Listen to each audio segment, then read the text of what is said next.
TitleMatchNetwork.com. Welcome to another edition of the RF Video Shoot interview series. Today we're joined by none other than Tugboat. Thanks for being here today. Great to be here, man.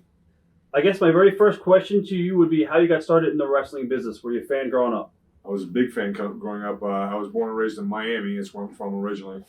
I cut my teeth on Florida Championship Wrestling. Right. And I seen every big major superstar that came through back in the day. And then when I was around 17, 18 years old, just getting out of high school, fixing to go to college, the gym I trained at, all the wrestlers came there when they were in town and trained at. And they used to talk to me all the time. Oh, kid, man, ever thought about this? You ever thought about wrestling and that? You go, yeah, it sounds cool and everything. And next thing you know, I was going to about 4 years later, it wasn't an overnight decision. I was training for the Olympics in 1980. I was training with a guy, Ricky Steamboat, because I threw shot and discus. Those are the ones that were canceled by President Jimmy Carter. Right. So I was training real hard for that, and that's something that I wanted to do, and I wound up never doing. And next thing you know, I wrestled a little bit of amateur when I was in high school playing football and that. And the guys kept, they talked to me when they were in town. They were all real nice guys. I remember the Kangaroos were there a lot of times. My first bench press contest, Mike Graham was in it. Right. And it was real cool. I watched him on TV and stuff like that, and he was in town to wrestle over the Miami Beach Convention Center. And he showed up on a Saturday prior to wrestling, and it was cool, man. Right. Eddie Graham was with him. He had all the guys that flew down because Eddie flew his own private plane. Right. And so they all came there together, and he was on a bench in the contest before wrestling that night. It was neat. That's pretty cool. Yeah. So did you go to a lot of the house shows that Eddie Graham ran? A lot of them. They would in Miami. They would either run Miami Beach Convention Center, where they would shot the original Jackie Gleason show was shot at. Right. Or else they would run the Dinner Key Auditorium in Miami. And so it was cool, man. I guess, how did you start getting into the business? I mean, you started going, you got business. Guys Not that. I found out. I had a couple of friends of mine that were going to school. Malenko had a place up in Fort Lauderdale. Right. Right between Hollywood and Fort Lauderdale, right off 441. It was in a big warehouse, and his sons would come down sporadically, and I'd come down there on the weekends, and then I got into it. There was a bunch of local guys from Fort Lauderdale, and then the next thing, I decided to move up to Tampa so I could wrestle all week, and they had a big setup in a mattress factory up there with Carl von Stroheim, and and Malenko was very good friends with another guy, a German, and that lived out just up in the Lutz area, just outside of Tampa, and they did a lot of stuff, real good, good stuff together. And I went there, wrestled, and then I was up there for probably a year and a half, 2 years training, and until I finally went to my first territory. I was going to ask you, as far as the training goes, what was the most difficult thing that you had? Was psychology, or was it the bumps, or? Everything, as far as wrestling and that, wrestling ability and everything, I did a little amateur and that stuff, not a lot, but I used to do that to stay in shape when I was playing ball. And then I took in, facial expressions, psychology. It took me years, I had the privilege, unlike a lot of guys coming into business now, I was at the end of an era where there was still small territories, 3 state territories and stuff like that. And I had the opportunity of really great, different style type wrestlers giving me input and helping me, So aside from the school, I was greener than goat shit. Right. And when I went to my first territory in Texas, and I was there for over 2 years, and I went through probably 3 or 4 different bookers that all had different psychologies, that had all different ideas about different style people being used and stuff like that. So I got to see, everywhere I went, I got to see things from a different view and from a different angle. So it was really neat. I guess, who would you consider your mentor early on in your career?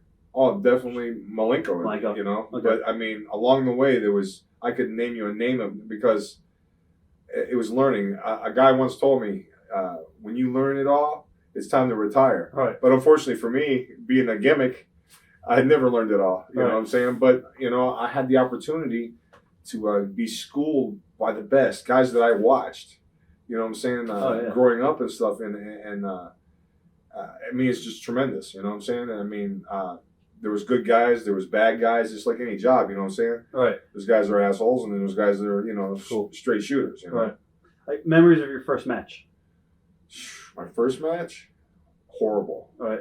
Oh my God, I was being in front of people because my first match was in front of we'd run small shows. Malenko would we would run at flea markets and like the small promoters up here and stuff like that, little National Guard armories and stuff like that. And man, being in front of a few people and you're like, I was shaking, but my whole life before I ever went out, I was always nervous. And then when I got out there, I got my game face on, and then it was business. You know what I'm saying? But in the beginning, you were so into what you were doing inside the ring, you forgot about the people on the outside. Right. And so those are all things that come with time and that you learn over the years. How'd you get into Memphis? How did I get into Memphis? I got, when I was in Texas, the last booker that I worked over there was Jonathan Boyd. He was the booker at that time. Right. Because when I first came into Texas, I was Buck Robley is who brought me in there. Okay. And then I worked under Chavo Guerrero. I was with him and all the Guerreros, and that's another. Like I said, I had a chance to work with a lot of Mexican guys, and they work from a different side, right? And they work completely different. And but he got me booked. Jonathan got with those guys over there, and they're the ones that booked me into Memphis. Who gave you the name Big Bubba the Belt Collector? That was those guys over Okay. there. You know what I'm saying? Because I was just Big Bub out there. Plus, it was a funny deal because Big Boss Man, Ray Traylor, right? He was Bubba up in the Carolinas when he broke into the business with the NWA. Right. Okay. So what was funny is down the line when we hooked up and we talked about it, I got booked overseas. My first time was over in Austria, and but when I came back, I got booked on a couple of Japanese tours, and the joke was when I finally went to WWF, we sat down and talked one day, and I was on a book there. They had him working for another company, but they used my promotional picture. That's and right. Then it got screwed back up with the other company. So it was kind of funny. We talked about that and laughed about it. What about working with Jerry Lawler? What are some of your memories of working with Jerry? Working with Jerry Lawler? There was good ones. There was bad ones. I mean, Jerry, it was always bringing in big guys, building them up and to taking. So, you'd work up into the main event, Kid, when the strap comes down. Right.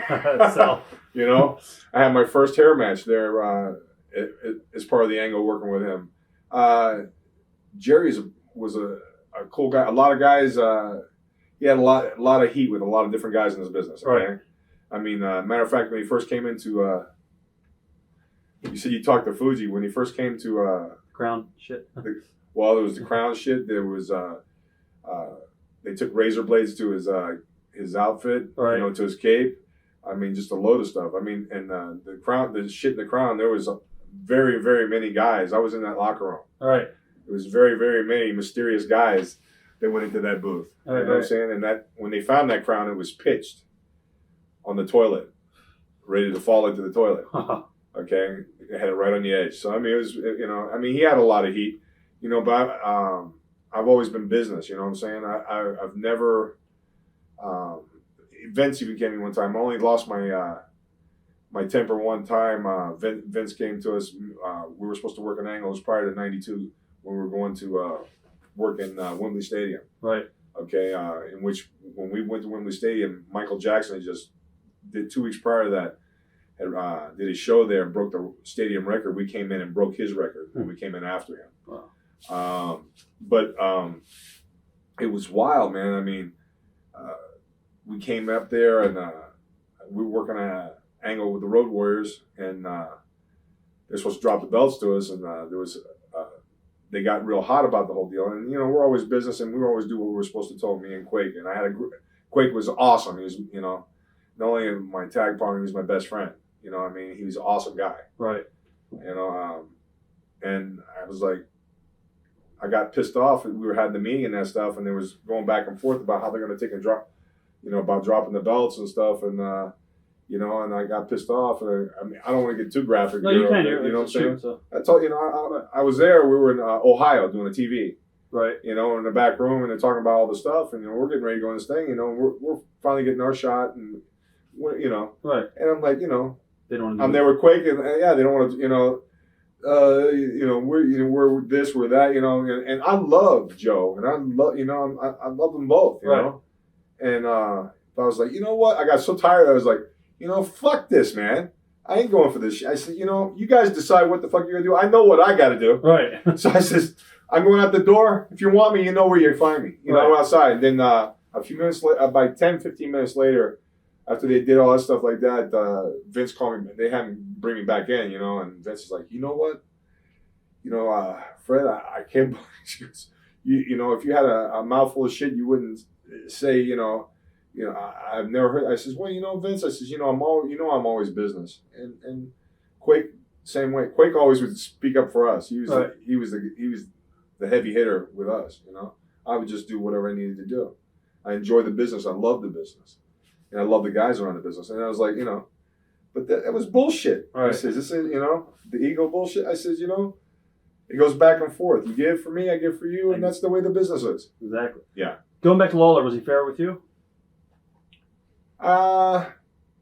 You know what? There was some stuff I was still real new in the business. There's some stuff that I didn't care for. You know, I think on the overall perspective, as green as I was and what he had to, you know, work with me there, and I believe, you know, he was okay. You know what I'm saying? Right. There's some stuff that I didn't care much about him about, you know. I'm a one-on-one person. If I tell you, I'll tell you how it is and how, you know, like it is. Right. You know, I'm a nice person, you know, and I'm nice to people, but, you know, I'm not into getting screwed around, you know. So, you know, it's part of the business, though.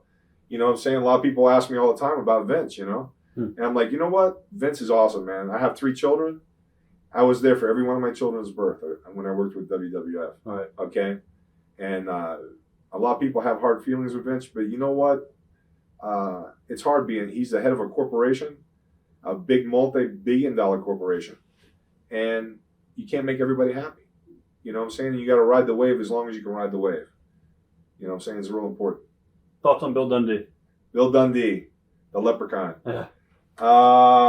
Small man complex. You know, he had great charisma. Right. Good little worker, good psychology and that stuff. But he was part of that Memphis clique. You know what I'm saying? And didn't really care. You know, say one thing in your face and, you know, act a different way too. You know, but I mean, it's, you know.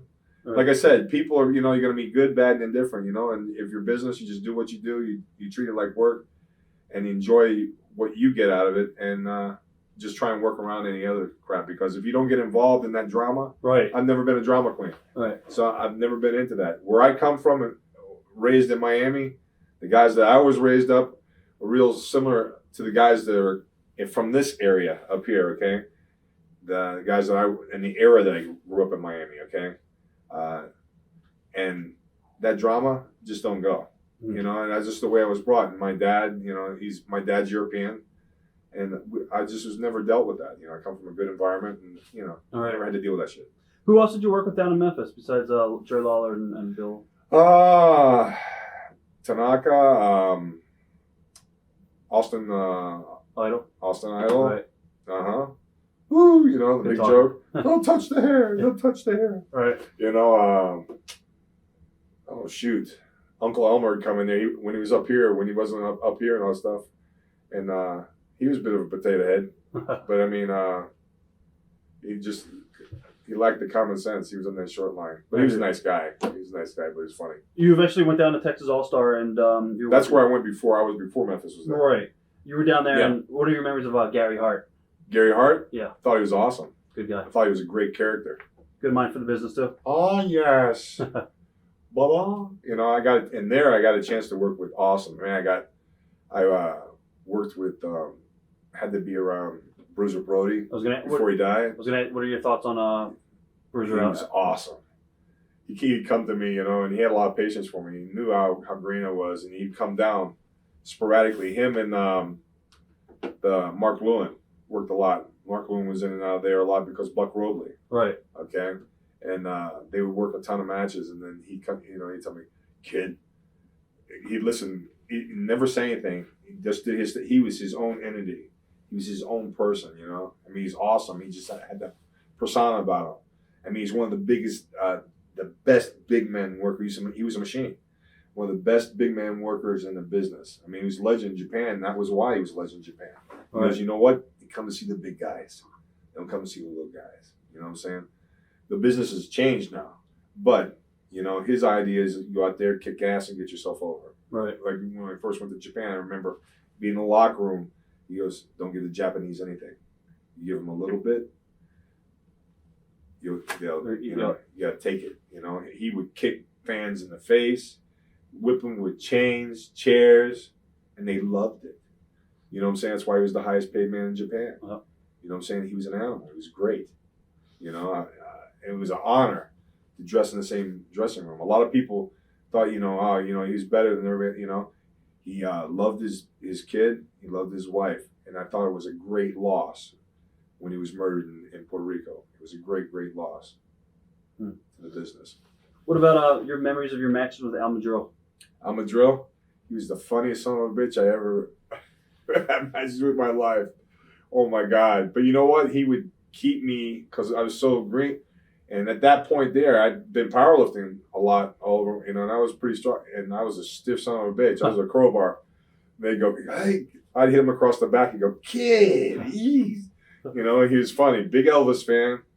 And just, it's always sarcastic, always talks shit and stir shit up. Right. But he was, I loved working with him, man. I don't know if he liked working with me too much, but I love working with him. And he would have me, I would be in stitches. I don't know how I could keep a match. Right. You want me to have a straight match out here and beat the shit out of you, and he'd have me, oh my God. But I knew when I was thinking, you know, to keep me loosened up and keep me easy and, you know what I'm saying, where I need to be instead of being so self-conscious and so worried about what I was doing inside that ring. Right.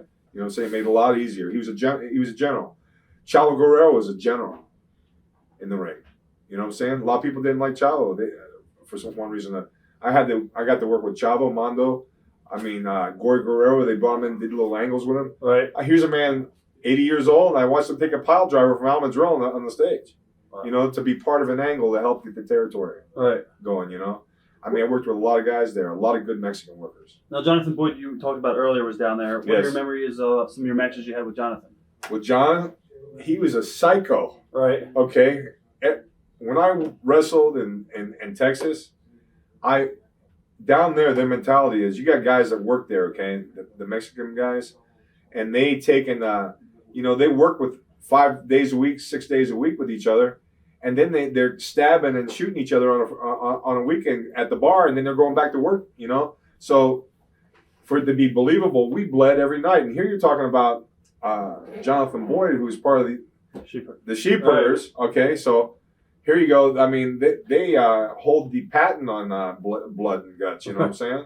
Beating the crap out of everything. You know what I'm saying? So we had live barbed wire. I mean, before ECW, Texas was a wild. Yeah. 280 days, 250 days we're wrestling, and you're bleeding every night. My head looked like hamburger. You know, parts of my body now. We'd roll on live pieces of barbed wire. We'd get hit with baseball bats, chairs. You know what I'm saying? My first cage match was with Ox Baker. Wow. Yeah. Ox Baker, man. I walk around, here's a guy that's fresh out of Escape from New York. All right. Don't worry, kid. And I'm nervous as shit. And here with Oxy, you know, Foxy Oxy. He's like, don't worry, kid. I'll take care of you. I'm working with the Ox. You know, he was just unbelievable. I mean, yeah. Now, you went back to Memphis. Now, when you went back to Memphis after Texas, you leaving? No, put a bunch of chops. All right, cool. Thank you. Oh, super. Getting back to, I guess, Memphis. When you went back to Memphis, did you have more respect now that you were a little bit more experienced in the locker room? What, in Memphis? Yeah, did you, or is it just pretty much just going there and doing your thing?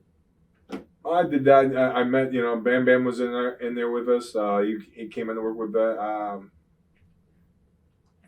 I took care of myself. You know, I had that time, you know, getting schooled by older guys. I didn't let myself get bullied around or anything. I took care of myself better. And, you know, but I didn't want to lose. I was no better than anybody else. I'm still a green guy in the business. Right. You know what I'm saying?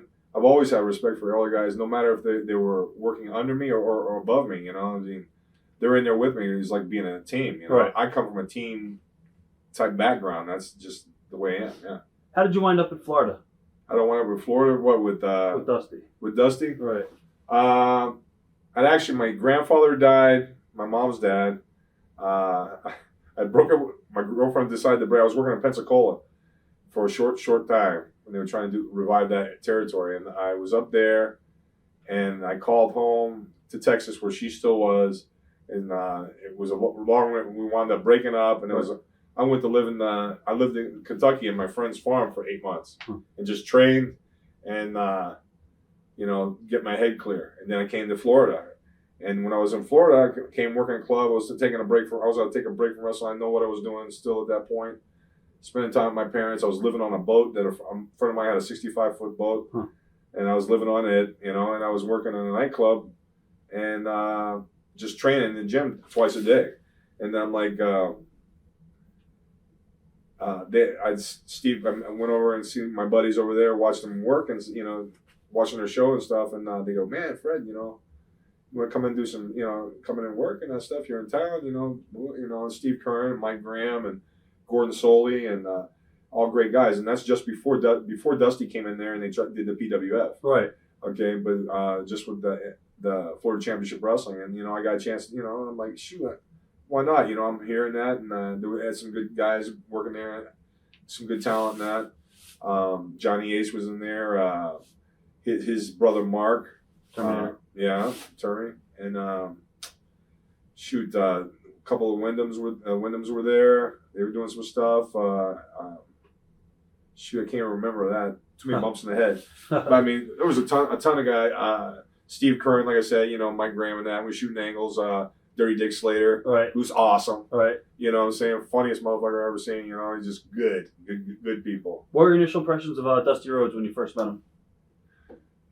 Well, I watched him on the TV, man. I go, man, I watched you as a kid. I go, hey, watch it, All right. He's brilliant, man. I mean, when you're around him and you talk to him, he can be kind of cranky and grumpy. Right. Okay. But his mind for the business is just unbelievable. That's why he gets the respect that he does. Being him, it had to be hard because being the booker and being, a worker. Right.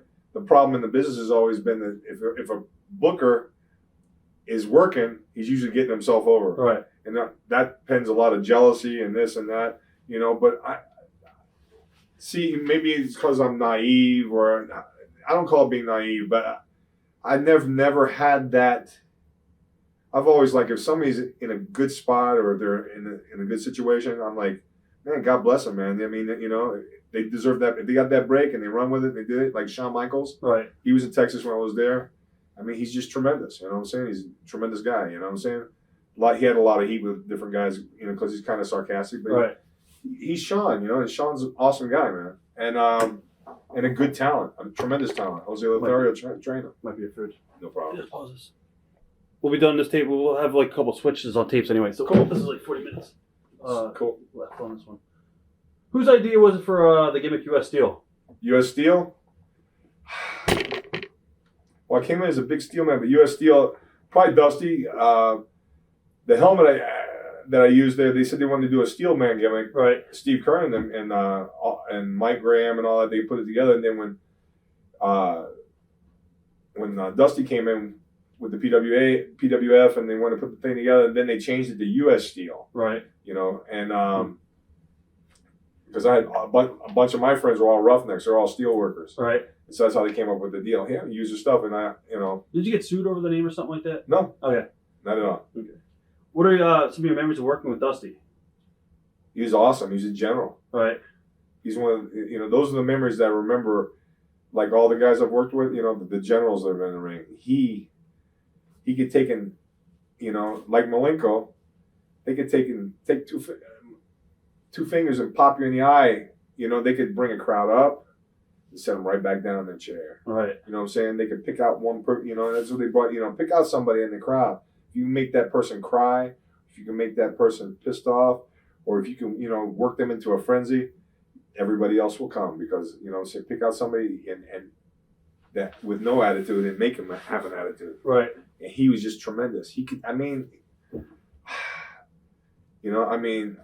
I was a mark for Dusty as a kid, and You're working. and here I am working. I mean, I was nervous at first, but he, just like with Ottman, he would lead me and tell me and teach me. You know what I'm saying? Which helped me down the road when I came up to New York, and he was just that way. I mean, he's just what I'm saying. He had that magnetism. I mean, it's just part of just what he is and who he is. Right. When he's one way here outside the ring, and in there, it's just what I'm saying. He's the pilot, and he's moving this great ship and putting it where it needs to be and getting it over, and it was a life lesson working with him. What about his son, Dustin? What are your memories of young Dustin Rhodes back then? Good kid, man. Real nice kid. He's had a lot of tough times, He's gone through a lot of tough stuff in his life, bad choices, bad, you know what I'm saying? That's part, you can, and I don't blame his parents because Dusty and Michelle are members of my family. Right. You know what I'm saying? But I mean, you can only give your kids, it's like I have 3 children, you can only give them the tools. And I mean, he's a great talent. He still is in his heart. Inside, he was a great athlete, great talent. Definitely. You know what I'm saying? The other stuff that has happened to him are all just personal bad choices. You know what I'm saying? But when he was younger, he was supposed to go play football at Louisville in college. They wanted him to play football up there. I mean, he was a great athlete, and a hell of a sense of humor. Right. And a genuine nice guy. You know what I'm saying? A little bit of a temper. Some people just have that. Right. But I mean. But as far as a wrestling talent, he's just tremendous. A tremendous wrestling talent. You know what I'm saying? They gave him, a gimmick that Goldust gimmick. Here's a redneck raised kid, 4-wheel drive, mudding, skull dipping, from that raised around, because Dusty, look at the people he was surrounded and grew up with. Even as a kid, you got Dickie Slater, you got Captain Redneck, Dick Murdoch, right, was one of Dusty's best friends. Another tremendous worker that I had the opportunity to work with. The Wyndhams, you know what I'm saying? It's that life, he's from Texas. It's right. A Texas boy. Right. You know what I'm saying? They give him, hello. Yeah. That gimmick, Goldust. Right. What do you remember working with Oliver Humperdinck, being managed by him? The Hump is awesome. All right. I mean, he's a funny guy. And actually, he worked, when he got out of the business, he moved to Key West, and he was helping manage my sister-in-law's bar in Key West. All right.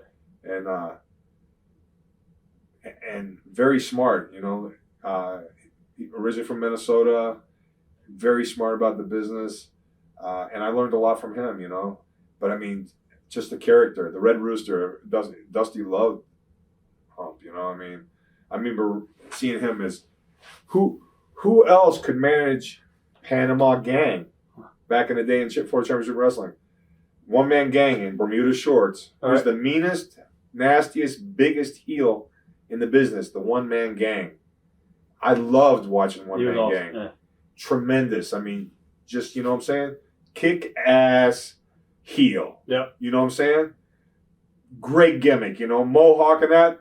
And they had him out there at one point for the championship in a Panama straw hat and shorts and being managed by Sir Oliver Humperdinck. You know what I'm saying? So, I mean. You also got to work with DDP a little bit. What are your memories of Dallas? Dallas Page. Big ego. Big ego. Great talent, but. You know what I'm saying? He did very, very well. I mean, it was very, made the transition from, I always knew when he managed me that he wanted to wrestle. Right. You know what I'm saying? And he went to the next level, you know what I'm saying? I mean, I was very, very, I was like, man, that's awesome, man.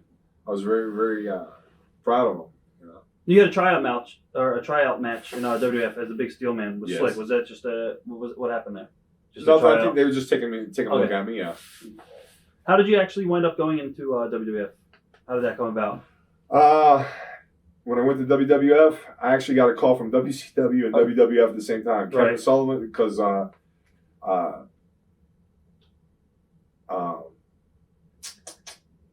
Mike Graham, Steve Kern, Dusty, and Gordon Soley all pulled me aside because they always took really good care of me, and they were always really nice to me. And they go, I was just fixing to go to Austria to wrestle with Otto Vons, Right. my first time overseas. Yep. And they go, Kevin Sullivan called, and they were interested in you. But Vince's office is called also. And I'm like, they go, the choice is solely up to you. You know, we want to see you do good. You're a nice guy. Blah blah blah. They were always very, very, very professional and very nice. I was going to ask you, was Dusty and helped me a upset? lot. You know, and they said no, and because it was shortly after, right at the same time, they brought Dusty in up there. Were you surprised when he went? Huh? Were you surprised when he went? A little bit, but then not. But overall, not. You know, it's that big money, and Right. I'm sure he weighed out a lot of stuff, and because he had a friend that had come in that works for Circus in Vegas, and he came there when he opened that PWF with Steve and Mike and all of them, and so I'm sure he had to weigh out a lot of different things, because his decision affected a lot of people there with that office. Right. You know what I'm saying? It was the downfall of that office, but. How did you decide where to go between WCW? Well, I'm like, I knew Kevin, and then knew that. But I'm like, man, if I turned down New York, they may not. I had that fear, young guy. I'm like, this is my opportunity to go up there and maybe get a shot. Right. I'm taking. I told him. I looked at him then. I says, I have to go with the New York shot. Yeah. When you first got up there, what were your initial impressions and thoughts of Vince McMahon?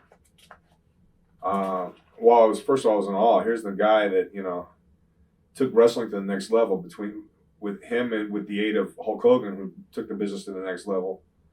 I'm like, brilliant, businessman. I was, I just stood back and because I was, nervous. Here's all these guys that are. I'm talking. From every territory that there was, the best of the best. Because when Vince went that way, he went like this with his hand and just scooped the best. Every number one draw from every territory, outside of Ric Flair, he took them all. Yeah, and that's what put. Here you go. You've got everybody that's everybody. Canada, the best of the best. You know what I'm saying? Even brought guys in from Japan that were the best. You know what I'm saying? So, his business, he's just tremendous business mind. You know what I'm saying? What about Pat Patterson? Some of your early memories of Pat? Funny son of a bitch. Right. And just great guy. Great guy. Good finish man, too. And he's a great finish man. Like I said, they had the committee of the best minds in the business. How smart is Vince? I've got the best. Back in the day, Pat Patterson was sold out the Cow Palace in San Francisco matches. Dusty, we even talk about the matches that they had out there, and he's tremendous.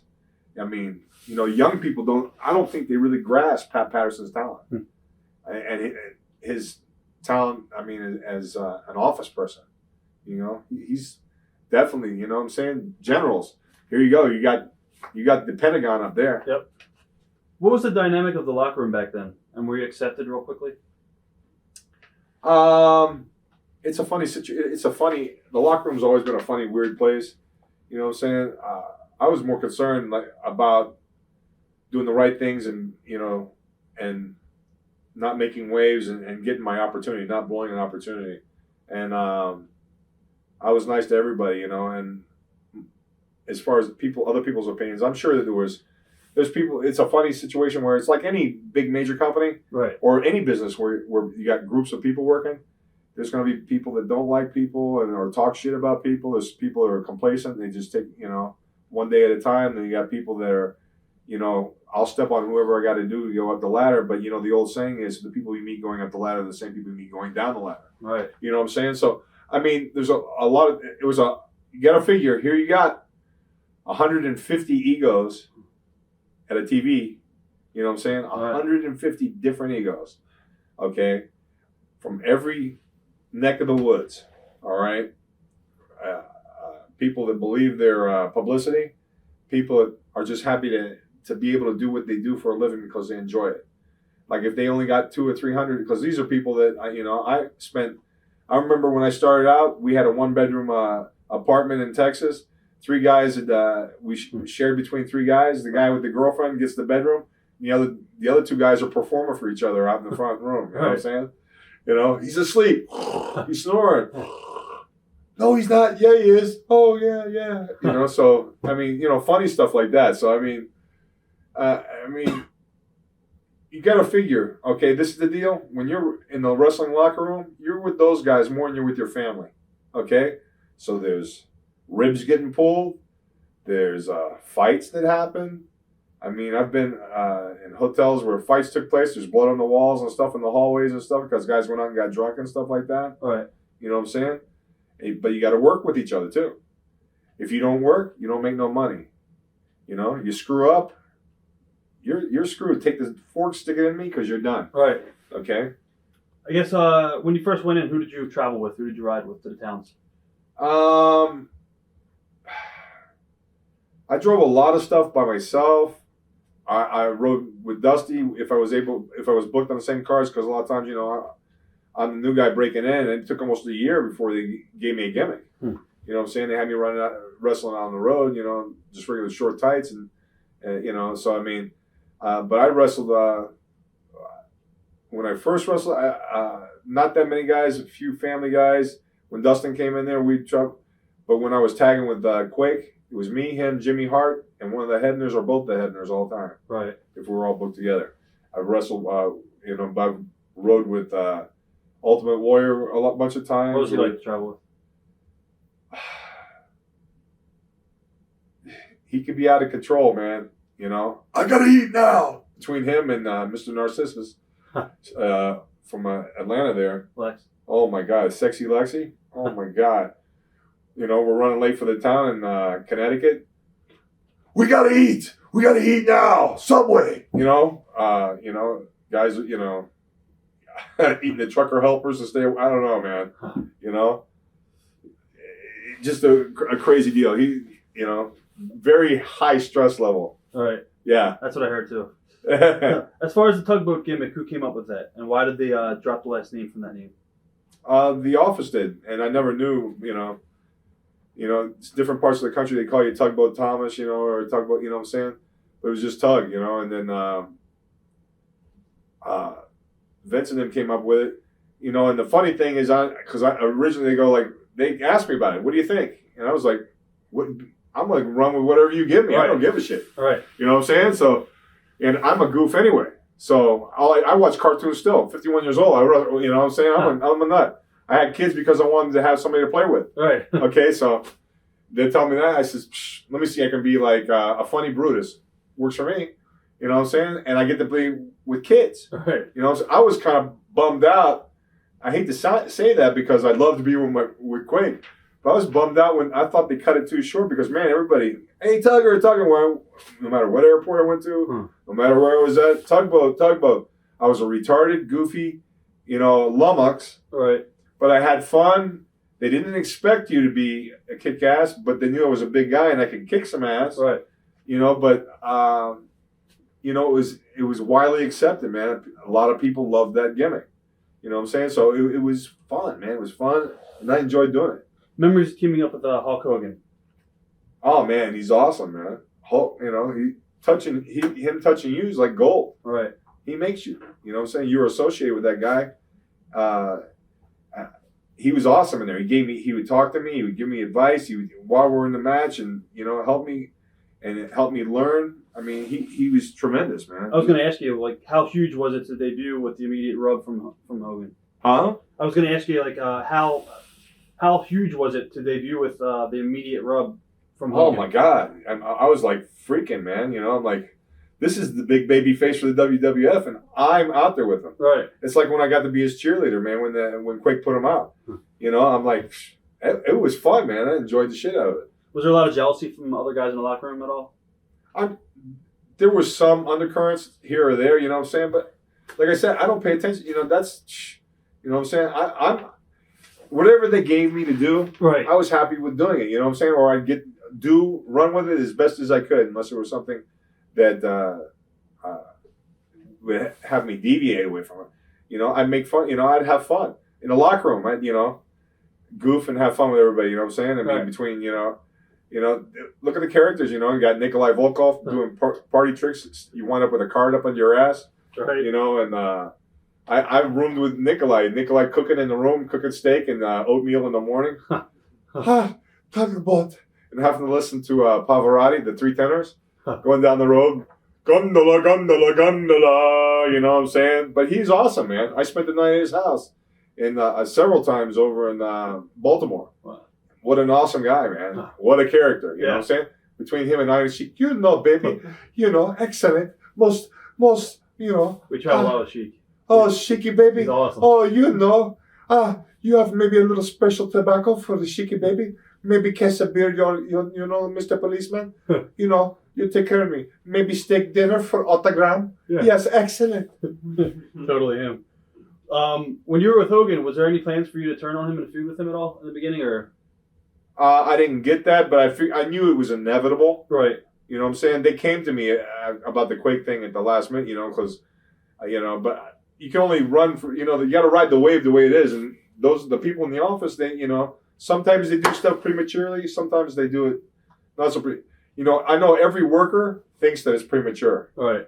No matter what it is. You know what I'm saying? Oh, man, we get at least 2 more years out of it.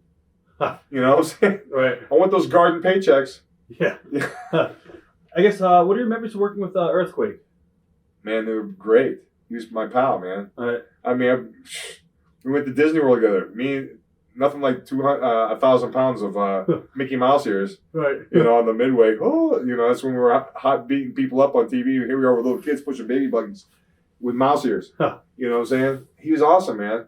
If he had a problem, he'd talk to me about it. Or I had a problem, I could talk to him and confine him out.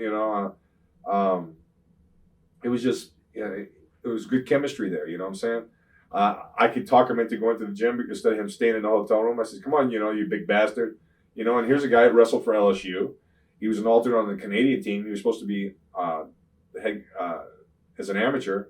He broke in with Baba in the business. Right.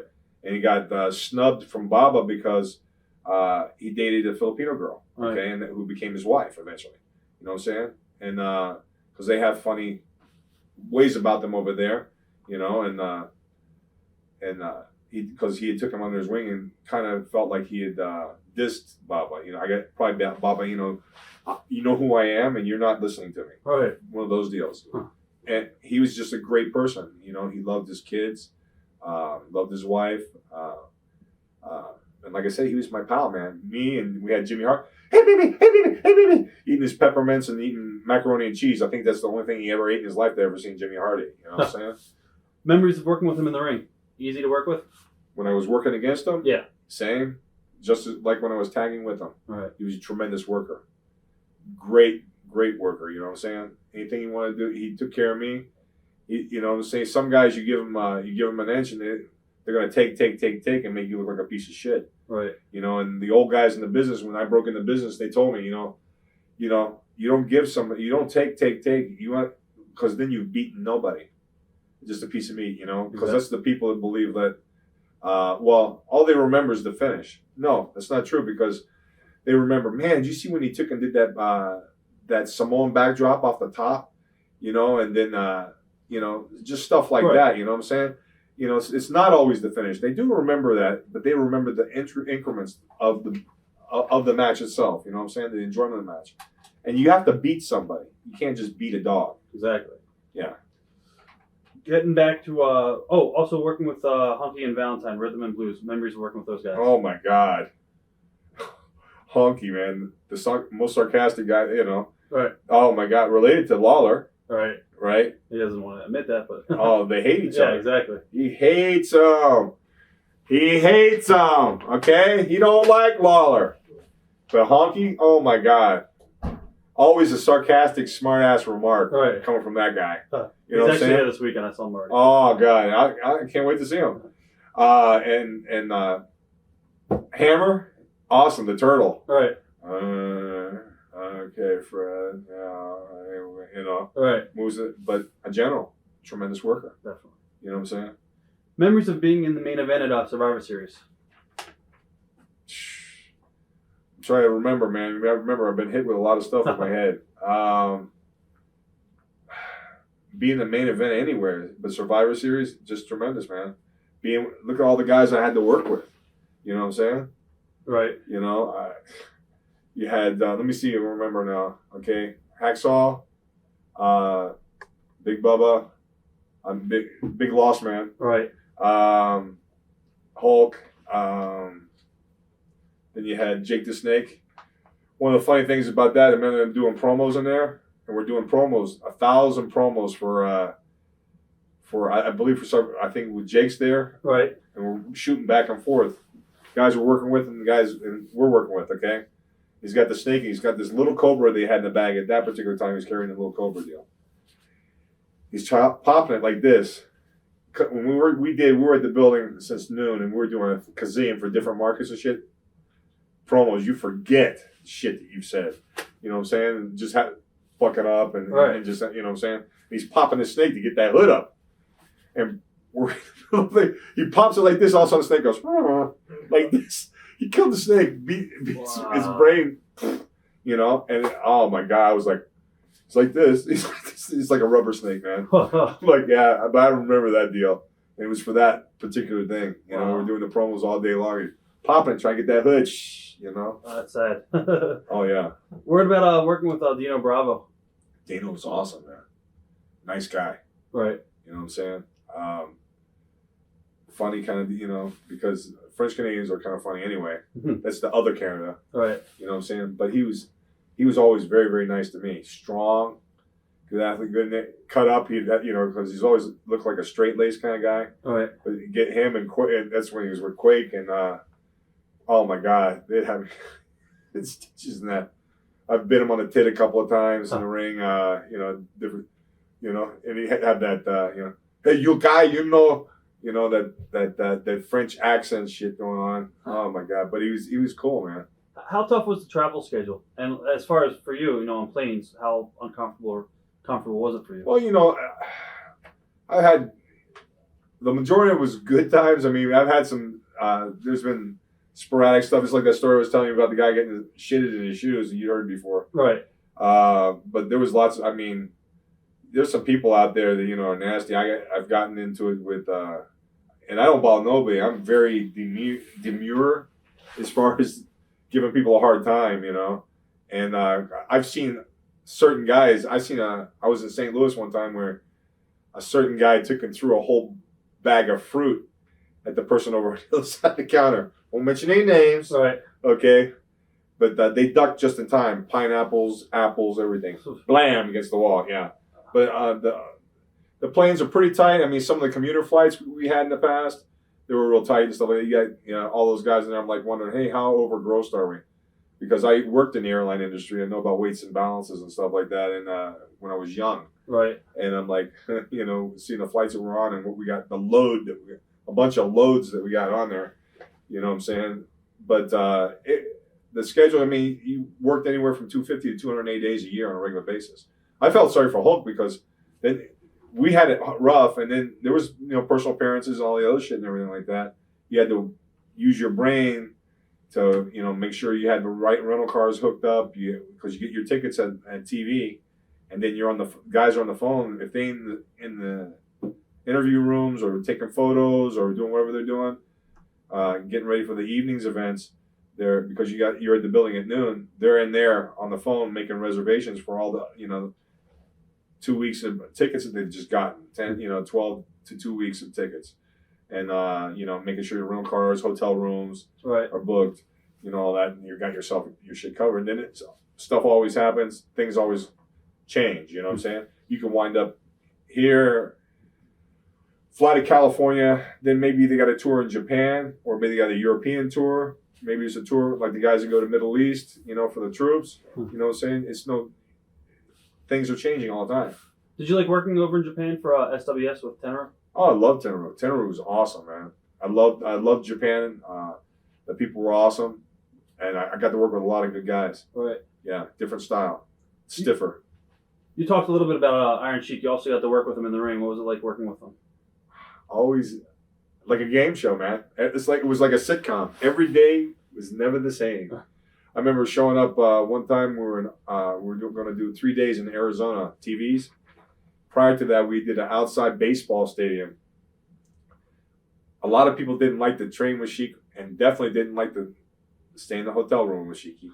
Because Sheiky be up late at night. All right. Okay, and we're driving to the town, and he had a little bit of this, he had a little bit of this. You know, it was a 6 or 8 hour drive from where we were going. We flew the airplane. Been up in the morning. We came from Jersey. I've been up in this area of Connecticut, and we flew out there. We're gonna do this town. We get the rental car. How do you know, baby? You may ride together. I go, no problem, Sheiky. You can always come with me, because I laugh. Right. He's always funny to me. I laugh my ass off. And keep me entertained. Right. You know, he could never drive, so you wouldn't. You know, that's a lot of reason why the other guys he had taken. Oh, I drive now, baby. And get in there, man, and next thing you're heading for a ditch. Right. I said, don't be doing this bullshit. I know you drive a truck down in your truck when you're home in Georgia. Right. You asshole. You know, I'm like, I said, but I'll drive. If you want me to drive, I'll drive. You know. So I'm like, but we got to the town, and you have the little libations over the course of the day. Right. You know what I'm saying? So we get to the town. He has to work with Jake the Snake that night. And they come in. Hey! And it was Chief Jay Strongbow was the agent along with Rene Goulet. And oh my God, big man, you know, Chief. It's about time you guys got here. Like this, you know. He's, hi, oh Chief, you're looking good, you know, like that. And fucking Jake is across the room shaking his head like this, and all the guys are laughing, and because you can tell he's buzzed, right? So we're like, he goes, okay, they're taking us out in golf carts, right? So he slaps, man, a half of a bottle of baby oil all over him. And so, man, you know, Strongbow comes to me. He goes, oh, big man, you can't take care of this guy? You let him get like this? I go, this son of a bitch is older than me, okay? I ain't his babysitter, okay? Right. It's not my job. I didn't know Vince was putting extra in my envelope for that. Right. I says, I got him here, okay? They pick him out there, all the boys, out of the locker room on the vet, and we're like this. They bring him out. The first thing he hits, man, he goes, slips right through the rope, and the ring floor was this high, right. About 5, 6 foot, right through the ring ropes to the third row, because he's all oiled up, you know, and Jake's like, you know, all the boys are pissing their pants in the back, man. He comes back, and Jake was all flustered, man. He had to work him that whole match, and he was potatoing the shit out of him and beating him up, and he comes back, God damn it, you know, like that. And he's back there with the mustache. He comes back with it. Excellent, yes, you know. Oh my God, that's Sheiky baby, man, on the road every day, you know. But he's awesome, man. He's a character, definitely. You know. And Vince likes characters. Right. A lot of times it seemed like that. Me and Quake would talk to each other and be like, you know, you have to be a fuck up, you know, to get a push. That's just because everybody that's in that position, you know, is you know. But you know, controversy a lot of times, you know, is that way. I mean, we did a TV at Joe and Harry Freeman Coliseum in San Antonio one time, and Vince took 5 or 6 different finishes in a bar of different guys. Yeah. Okay? Clotheslines. He took the Road Warriors finish. He took all and never pissed or moaned about any of them. Okay? That's Vince. All right. You know, to show that, you know, he wasn't a pussy promoter. Right. That he was a guy that, you know, I'm there. And Vince has always wanted to work, so it was no surprise to me when he, you know, got in the ring and worked. He always took up. He's a tremendous athlete, good body. He always trained every day. You know what I'm saying? Were you originally supposed to wrestle Undertaker at WrestleMania 7? I don't know. I couldn't answer that. I had Taker's first match though. That's something. Even to this day, Paul Bearer. I remember the last time we did the autograph thing, like 2-3 years ago, something like that. He's like, you remember? He goes, he had his first match with you. Yeah, that's when he was doing the coffee gimmick, you know. Right. You know, Paul Bearer, he's an awesome guy, man. What do you remember working with Taker? Taker's awesome, man. He's a great worker. Very nimble. He always took good care of me. Matter of fact, at WrestleMania, my kids went. I had to work, so my kids went, and they did the after party and everything, and they sat with Taker and that stuff, and all the boys knew who, you know. Right. My kid was calling me 2 a.m, you know. Dad, I got 50 guys who want to tell you hi. We're disappointed you weren't here. He's naming me these names off and shit like that, and I'm like, you know, he's just a great guy, man. He was he was a good attitude, good person, just tremendous guy. Memories of Curry Von Erich. Kerry was awesome. He was on the road with me the whole week prior to him going home and killing himself. He had a gigantic heart. He loved his daughter. That's why the biggest shock to me was because he cared so much about his daughter. And she's working now. Yeah, she was at that school down there. I know that. I didn't know she was working there. But we'd go to the gym together, and we did the whole tour prior to him killing himself. I was devastated, man. Did you sense any problems at all that last week with him, or? Not only that's what really baffled me, because he was just, you know, like I said, we trained together, you know, eating and on the plane and in the room, and we'd bullshit back, you know, and everything. Right. You know, and he was just a wonderful person, man. And I was, you know, it just so caught me off guard, you know, because there was no. I mean, I've traveled a lot more nuttier people that I thought would have blew their brains out. Trust me, over the years. Some of the guys have told stories about Curry sometimes being totally out of it and stuff like that. And obviously, you've heard stories of all his drug use in Texas. And did you ever see any crazy antics by Curry at all, or? He was a mellow, you know, when he had a buzz, he was a mellow kind of guy. Right. You know what I'm saying? He's not out of control. Right. You know what I'm saying? You know, some guys get psycho, you know, when they're, depending on what they're taking and stuff like that. You know, and Kerry, you know, he was just mellow out kind of guy. You know, I mean, I've seen stuff when, you know, him try to go over the top rope, foot catch, bam, do a front face bump when I was in Texas. Right. You know. All right, we were just talking a little bit about Curry Von Erich and stuff Right. like that, and you said when, you know, he was high or drunk, he was pretty much He was a mellow guy, man, yeah. Because we heard stories down in Texas when he was down there that he'd pass out in the locker room, and, you know, they'd have to wake him up for his match, especially with Flair when he worked Flair down there. Remember he lost his foot, you know, when he hit that car over there. Right. Yeah. I was there wrestling wrestling in San Antonio when that happened. Huh.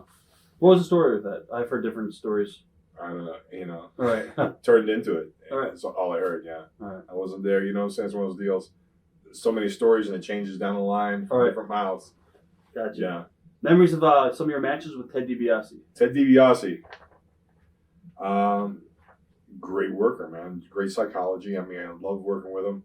Probably one of the funniest shit that we ever did, me, Quick, and him and the IRS, when we did WrestleMania in Indianapolis. We're out there, and there was some screw up with the times. We're going out there. We got our whole match put together.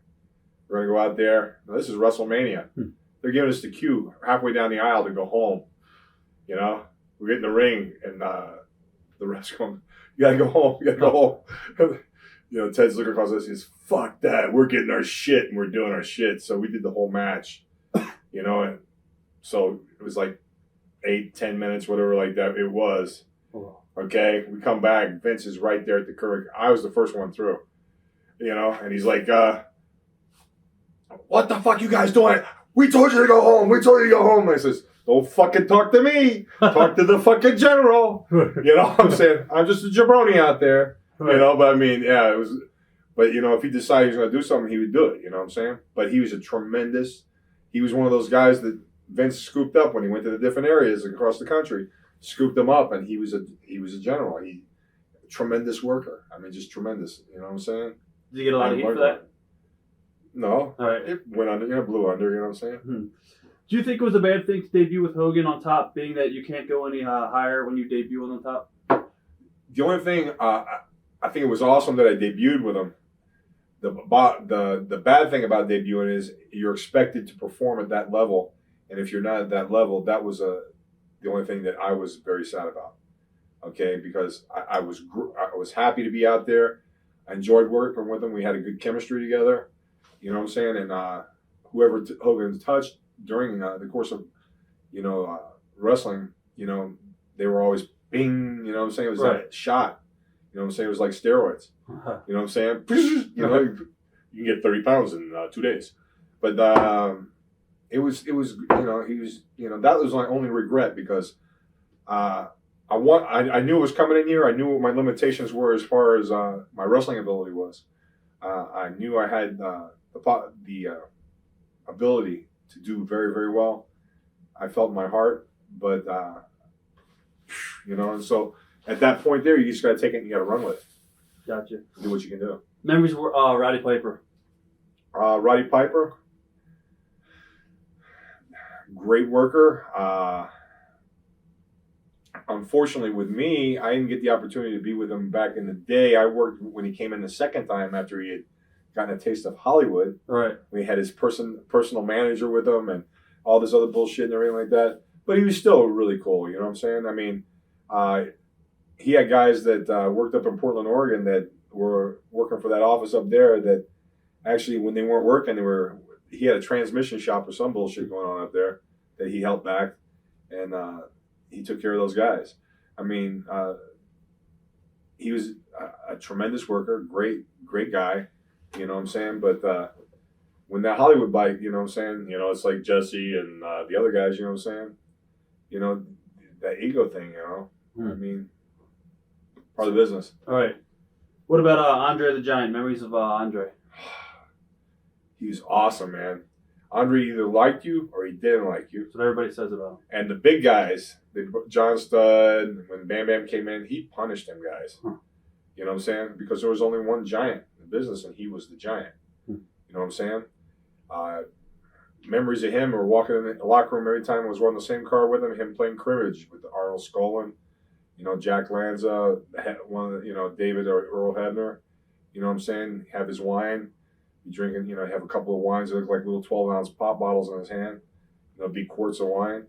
Pouring them over ice. I remember funniest shit that ever happened. I was running late to the town. It was like second match. We were up in Michigan at maybe Lansing or something like that. And it was a hockey arena. So the dressing rooms were downstairs. I go down there. And so I'm rushing to get my shit on. We were running a little bit late because it snowed. And so I'm rushing to get the shit on. And I'm like, he's over here playing cribbage. Hey, boss. It's always, hey, boss. Then we go over to the sink. And I'm trying to shave real fast before I go out and get my shit on, all like that. And he was sitting on a steel chair, okay? And I'm here trying to shave, and he ripped a fart, and it sounded like a lion roared, buddy. I jumped this high off the floor, and he's like, ha, ha, ha. What's the matter, boss? Little fart scared you, But I mean, it sounded off that reverbed off that steel chair. It was the funniest shit I ever. After I came down from fucking jumping in the air, it was the funniest shit I ever heard in my life. The whole locker room popped. It was a Vegas moment there, buddy. It was funny. And then I remember us being outside. Me, him, and Dusty was with me. We wrestled the TV in Nashville. There's a place there called the Stockyard. And downstairs, they got this badass bar. And like Jerry Lee Lewis plays the piano. He would come in. These guys, they're going and get drunk and stuff, and they would perform in there. And they had, the bathrooms were done like a regular outhouse. And they have a wall of shame of all these famous stars taking pisses and shit like that. Huh. And it's posted off there. They had this big guy there named Tiny. He was like almost 500 pounds, and he was the bouncer. And he would take pictures of these guys taking pisses in the laundry. Mean Gene Okerlund was there, and he's hammered. Andre's with us. So then it comes time, we shut the place down. Huh. And so I'm designated driver. All right. My brother-in-law's hammered. He's hammered. I got to drive them in a Lincoln back to this woman that was a friend of Andre's. Okay. We get out on the curb. I'm going to get the car. They're going to bring the car around. So a guy had a flat tire. Dusty decides he's going to piss. It's cold, buddy. It's like 25. He decides to take a piss off the curb. Meanwhile, this guy was changing the tire. He didn't see the guy and pissed all over the guy. Oh my God. I'm like, oh my God. The guy's like this, and he turns around. He sees Andre, and he's like, holy fuck. Right. It was his worst fucking nightmare come true, man. But I mean, shit like that. But Andre was awesome, man. I mean, I loved making tricks with him. I mean, he was a great guy. Like I said, either he liked you or he didn't like you, and I feel privileged, that I had the opportunity. I was raised and I grew up watching him with Florida Championship Wrestling when he'd come in and that. When he was skinny, Andre. Right. Just ginormous. Matter of fact, my almost ex-sister-in-law, she picked him up she had a Spitfire and picked him up. And she still has the picture of him in his Spitfire, a Triumph Spitfire. I don't even know how she got his ass in there, like Flintstones. Right. Whose idea was it to turn you heel? The Office. Oh, right. The Office. Like I said, I was hoping that the Tugboat gimmick was over. I mean, especially with the kids. That's the only thing I miss about the business now as compared to back then. They had like a Saturday kids show and stuff like that. There's a lot of shit on there, is inappropriate, Right. I mean, I love a nice ass on a girl, a nice set of boobs, but you know what I'm saying? I don't know if I want my 7, 8-year-old over there to look at some girl's butt crack, you know what I'm saying? Right. Because she's in T-backs. Did you like it as far as turning heel, or did you prefer being a babyface? I liked both, man. I loved whooping ass. Right. I liked being stuff. I could take my fingers in the guy's mouth and rip his lips open and do wild, nasty shit to him. Tokyo Dome, we worked with the Road Warriors there. That was another big deal because we're over. Who's going to get over? Who's going to, Quake broke in Tokyo with Baba, and then the Road Warriors were over in Baba. And he's like, they're like, Jack Lanza's the agent. We're in the Tokyo Dome. It's sold out. All right. And, they're like, wanting to, they don't want to do any, you know what I'm saying? They want to get all their shit in, but they don't want to give us something. So I walk up, I'm like, you know what? I'm chewing on a teriyaki burger. I'm like, I know what the fuck I'm doing. I'm doing a job. I says, here in Tokyo. So you know what? You guys decide what the fuck you're going to do because I'm going to get my shit in. Right. I took in first thing, because Quake, he was a guy that's 480 pounds, and Joe Laurinaitis gives him a tackle and just takes a 2 steps back. I'm like, that guy can nail your ass, wax you. Right. So I'm like, I love Joe and and I loved Hog, I'm like, so I'm there, I grab Hog, I gave him 10 backbreakers, bam, bam, bam, and went, tossed him back, and the people just lost their nut, you know what I'm saying? But, when it came time, I did my shit, Right. This is, because Quake's told me, he says, we got to take our shit. If they're not going to give it to us, we're going to take it. Right. So we were a little more stiffer, but I mean, they got with the program, and they gave us, we gave them, you know what I'm saying? One of those kind of deals. Speaking of Quake, did you like teaming with them and stuff like that? I loved Quake. Loved Quake. Yeah, he was my best buddy, man. He was the man. Jimmy Hart was accused by a lot of people as being a stooge for the Office. Do you agree with that? Yeah. I mean, nothing against Jimmy. I love Jimmy, but Jimmy is just business, Right. Baby, baby, baby, baby. You know what I'm saying? He's eating his peppermints. He's on a sugar rush. And you know what I'm saying? If you're saying something in front of him, somebody's going to know about it in the office. It's something that ain't the right thing to say. But if you got that attitude, like, I don't give a fuck, I would say something that says, if I got something to say in front of, because my deal's like this. If I got something to say to you, okay, I'm not, if I'm going to say something to somebody, it'd be the same thing I tell you to your face. And I'd tell you to your face before I would tell them, you know what I'm saying? Right. So it's one of those deals. But yeah, most definitely. Yeah. But you know what? All companies got stooges. You know what I'm saying? It's knowing who they are, and you know what I'm saying? If you're stupid enough to say something that you don't want to be known out there, you should keep it to yourself. Right. Yeah. Memories of your matches with Mike Rotunda and Ted DiBiase, Money Inc. A lot of fun. I know they didn't want to see me coming because it was a crowbar, but other than that, we had good matches. You know what I'm saying? We had a good little program going. We went back and forth. Ted's that kind of heel, that backup time, you know what I'm saying, kind of heel, talk a lot of shit, and then, out of the rope, out of the ring, and he puts your stuff over. Takes great bumps, like Mike Rotundo takes great twisted bumps and stuff like that. Old school, right? Semi-old style, some little bit here and there, but they tell a story, they deliver the message, just like we were talking about before, as far as, the new guys, it's all high spots. Bang, boom, bing, boom, arm drag, dip toss, bomb, beam, bomb, plancha, you know what I'm saying? And they're trying to go, how much shit can I give you? You know what I'm saying? Just like on finishes. you know, we used to laugh and we'd sit back there and watch different guys come, you know, and like, you know, what's the next gimmick going to be? Laser beams at 40 feet in the air on ladders. You know what I'm saying? What can you do? You know what I'm saying? Guys taking look at Hardy taking the moons, doing the flip off the top of the archway and getting all screwed up. You know, I mean, you know, if you can't work, you know what I'm saying? And the bottom line is this: if you do something, it's great that you do something spectacular, but then you have to do that spectacular thing. They want to do it all the time, and it doesn't mean anything. Right. It's not, you know what I'm saying? It must not be hard because he does it all the time. It's true. You have to pick and choose, you know what I'm saying? That's where that psychology comes from the old guys. You know what I'm saying?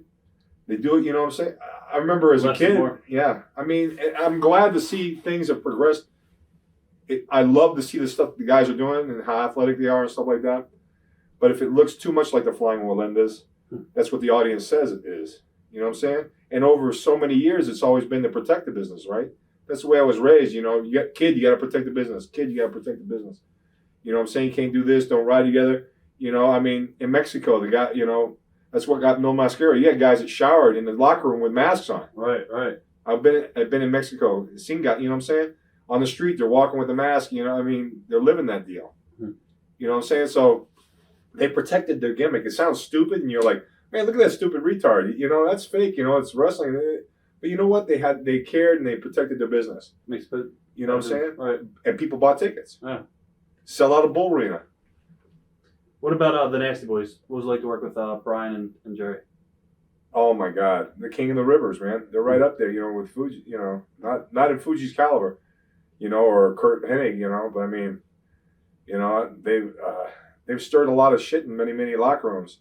They're both good guys. I mean, you know, Brian Knobbs has got a good heart. He's a good guy, you know. And Sags, he's the guy that does the ribs. Knobbs is not, but everybody expects Knobbs is the guy that does the bad ribs. Okay, but Jerry's it's my brother-in-law. He's the quiet guy. And you know what I'm saying? Oh, look's what somebody did, you know? One of those type deals. But they were good, unorthodox, and clumsy in the ring. But I can kind of relate to that, being a guy like me that falls through walls. You know what I'm saying? So I can kind of relate. We'll talk about that. Hey, you know, it's always there. But, you know what I'm saying? They are unorthodox, but they were like a heavier version of the Bushwhackers. You know, I love the Bushwhackers, but I like the Sheepherders a lot better. Without a doubt. Okay. Right. And I love both of those guys. And Jerry and Brian are tremendous guys, you know.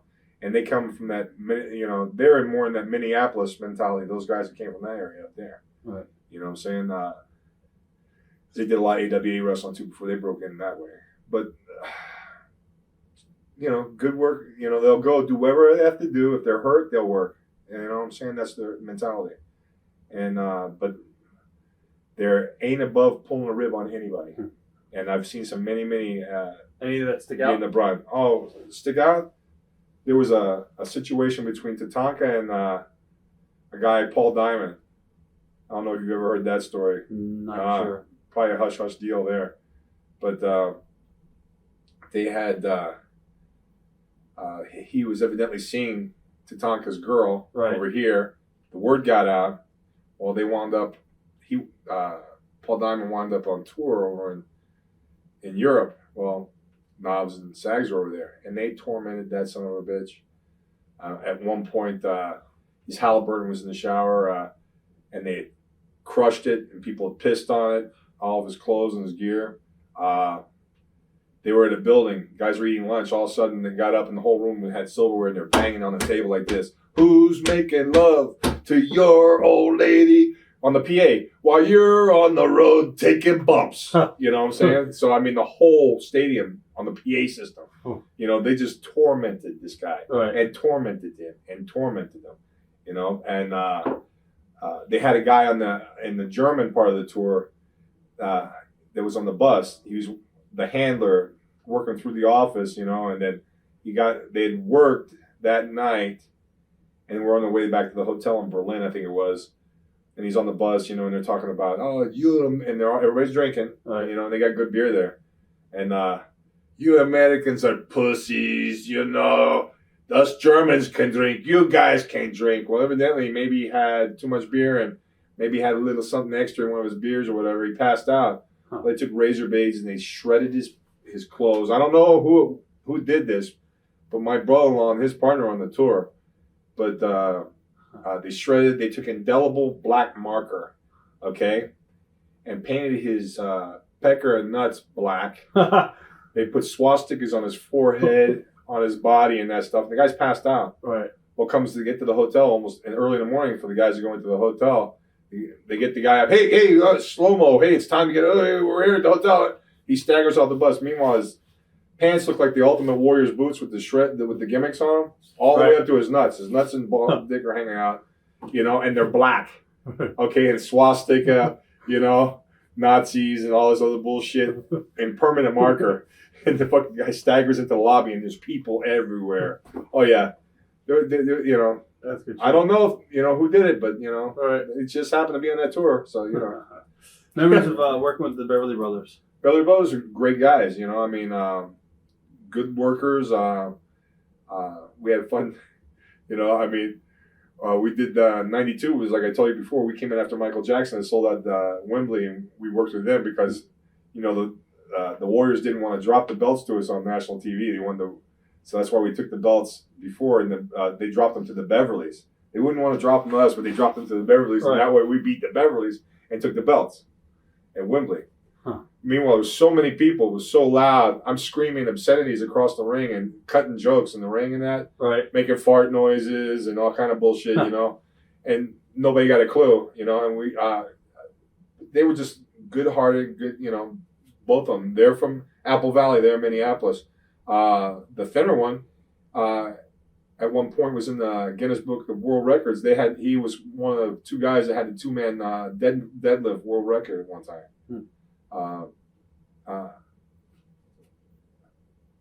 And all those guys from Minneapolis, Tough. Cool guys. Right. Tough.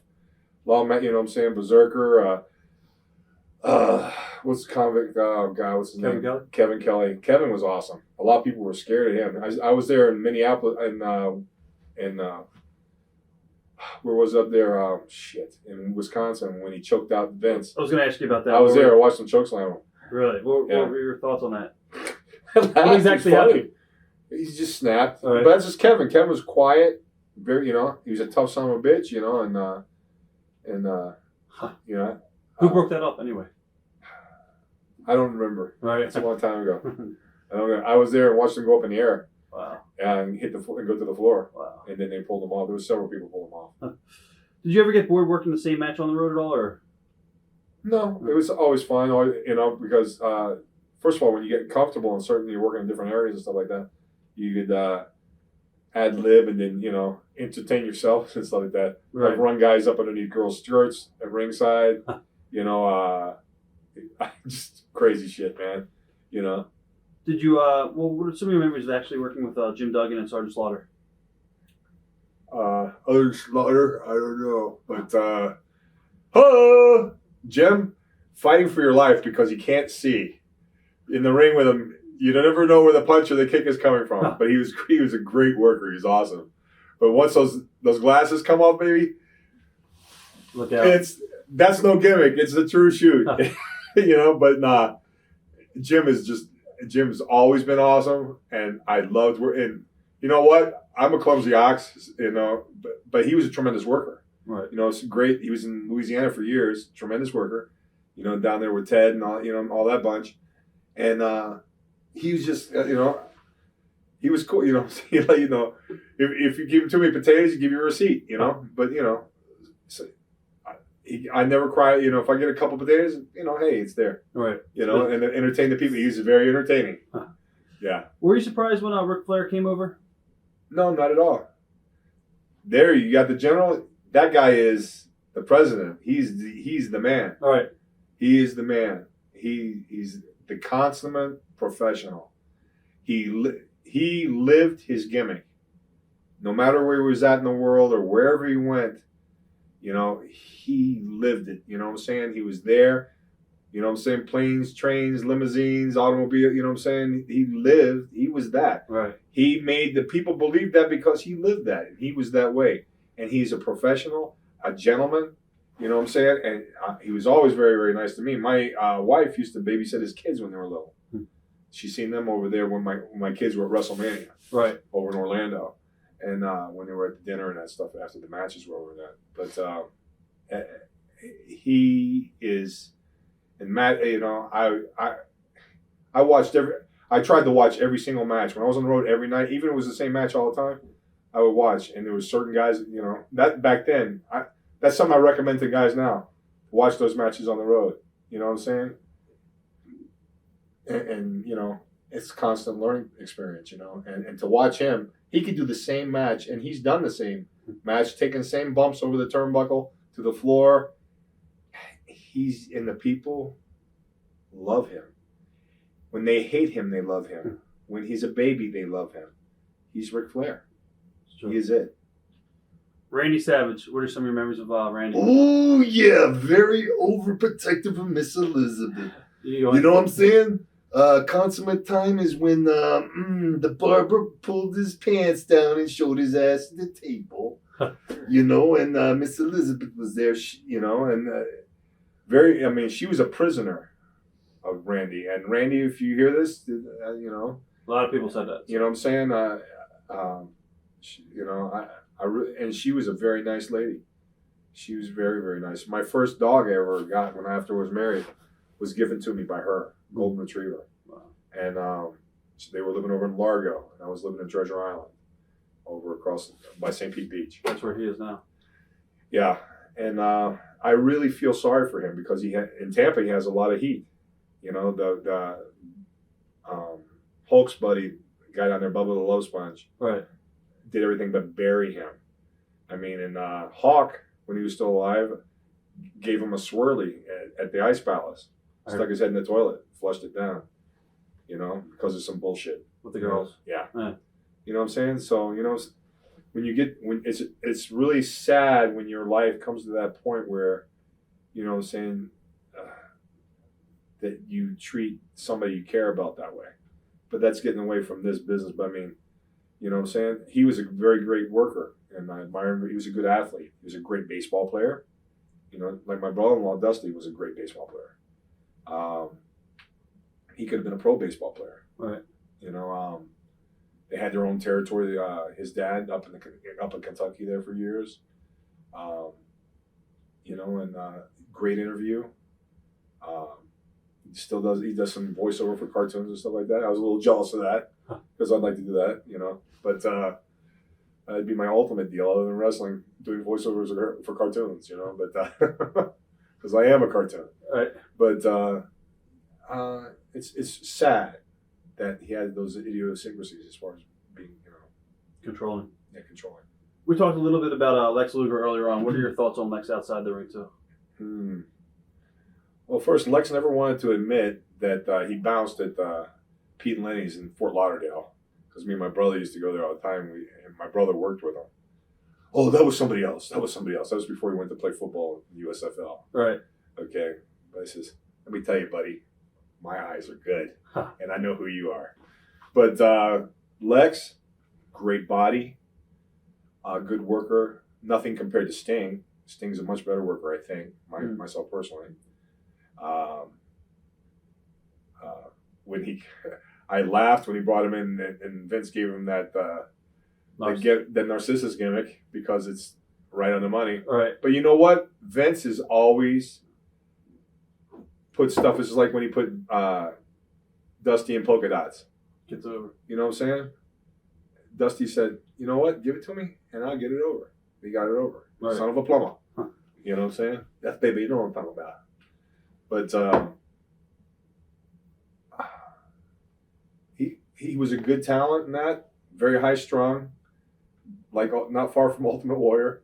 If he didn't get he had to eat at certain times. He had to do this at certain times. When you have to live for that, you know, there's other ways you can control your body and shit like that. Right. I think that's far above the Call of Duty and getting away from the business. After they broke up the team with you in Earthquake, yes. Did you expect that? I mean, what did they tell you what they were going to do with you as far as the push, or? No, not at all. Actually, I had gotten hurt up in we were either Oregon or Washington. I came down, and I was working with. I came off the top rope. I was working with Sione, Barbarian. Right. And I was gonna crash his ribs, and I twisted and caught myself, and I ripped I tore my tricep. This one actually, off the bone. It's never been reattached. Wow.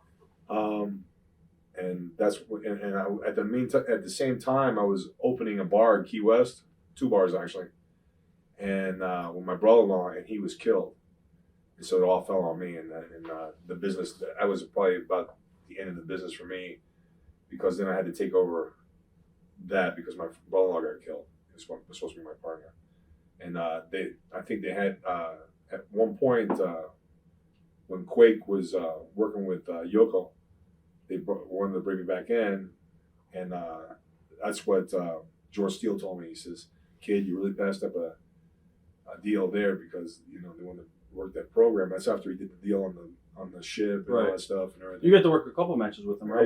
I came in and worked that few, but because I couldn't leave my business, man. Right. I had too much money and time and all that shit invested in it. You also worked with Bam Bam. What are your thoughts of working with Bam Bam? Loved it, man. It's really sad that he died. Over the years, he's a good friend. He was another guy. Some people liked him, some people didn't like him. You know what I'm saying? Right. But he was a tremendous athlete. Loved his kids.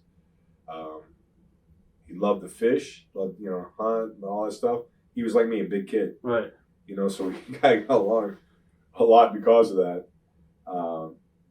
I stayed at his house a few times when I come up here, and just good times. I loved working matches with him. He was what a good athlete he was. Right. First big man doing cartwheels and all those different weird wild shit in the ring. He could go. And I was glad I had the opportunity to have him be part of my life and work in my life like many other guys. You were there when Vince was indicted by the government. Yep. What are your thoughts on that? And do you think he did provide storage to the boys and all that? No, right. It's a witch hunt. You know what I'm saying? Yeah, I'm sure. I got multi-billion dollars and I'm going to go in the pharmaceutical business also. You know what? Here's a guy trains his ass off all his life. He's got a great body. Okay, got a tremendous business. He's making millions of dollars in merchandising. He's using wrestling as a merchandising tool. Okay, because wrestling was merchandise is where the money is. Right. Wrestling makes a lot of money, but merchandising. Okay, so one hand washes the other. So along with that jealousy, like in the locker room, you got all the bullshit going on. So who are we going to pick on? Who are we going to go after now? Well, you got all these guys. Now you got a guy that, and I'm sure Weeder put a bug in somebody's ear when they went against him with that ICROPRO bullshit and he bought all that meat. Right. All the bodybuilders and stole a bunch of them from Joe out in California, and then he tried to go head to head, which you can't. It's like I can't give an example. Like TNA trying to go head to head with WWF. Okay, you can't go head to head against Joe Weeder. You know what I'm saying? He's been around since the inception. Right. But that's an ego thing with Vince because Vince is into that. Here's a guy that trains. And that's what he wanted that also. And that kind of hurt our business for a long time, even about the steroid hunt. What hurt our business is he got so into that he kind of, lost his grip on the WWF for a while there. Like the quality of the programming, the angles and stuff, I don't think were as good as they were for about a year or so there. Right. Because of that added stuff. And then they came in with the witch hunt with that, just like with baseball, just like with football. And it's all bullshit. You know what I'm saying? Those guys are going to do what they're going to do, and they're always going to find something to circumvent. If they can give you an edge. Playboy did an interview back in the 70s with 100 world-class sprinters. They said, if you could break a world record and hold a world record, if I gave you a drug that you would die over like a year later, if you knew it would cause you to be your demise, would you be willing to take that to be able to say that you broke the world record and that your name was, put up there? And it was something like 80%, 90% of those people would be willing to sacrifice that because it's all, an athlete, and right. how many guys you go, you've ever been to a gym, or if you train in a gym, how many guys you go in there, they're taking steroids so they can look good when they go to the nightclub on Friday night. You know what I'm saying? Right. It's true. What, were you ever pressured or anything? Did you ever feel the pressure about doing that? Shit, no. No. I powerlifted all my life and stuff like, you know what I'm saying? Right. I wish that would been lean more toward body. That's why right now I'm dropping weight and stuff like that. I'm older anyway now. I don't need to, do the stuff that I do. But yeah, I think it's a good thing. I wish I would have been a little more on top of things instead of just powerlifting. Do you think that you could have well, you left the business in WWE because of the incident that you told us about. Yeah. Did it end on good terms with WWF? Yeah, I always had a good relationship, and I'm welcome there. I walk in, I talk to people like that. I've always been apprehensive. I don't go to a lot of shows. I take my kids once in a while because they want me to take them, and I feel it's good for them, and they see their uncle and that, Right. And plus, my nephew Cody's wrestling now too. Right. And so I think it's I remember being on the road and seeing older guys come to the matches, and it's like they were begging for a job. And I would never want somebody, I know my limit, I was getting older. I wanted to be with my kids, and I had other stuff that I had to do that I had obligated. And I would have liked to have wrestled a few more years, but you know what I'm saying?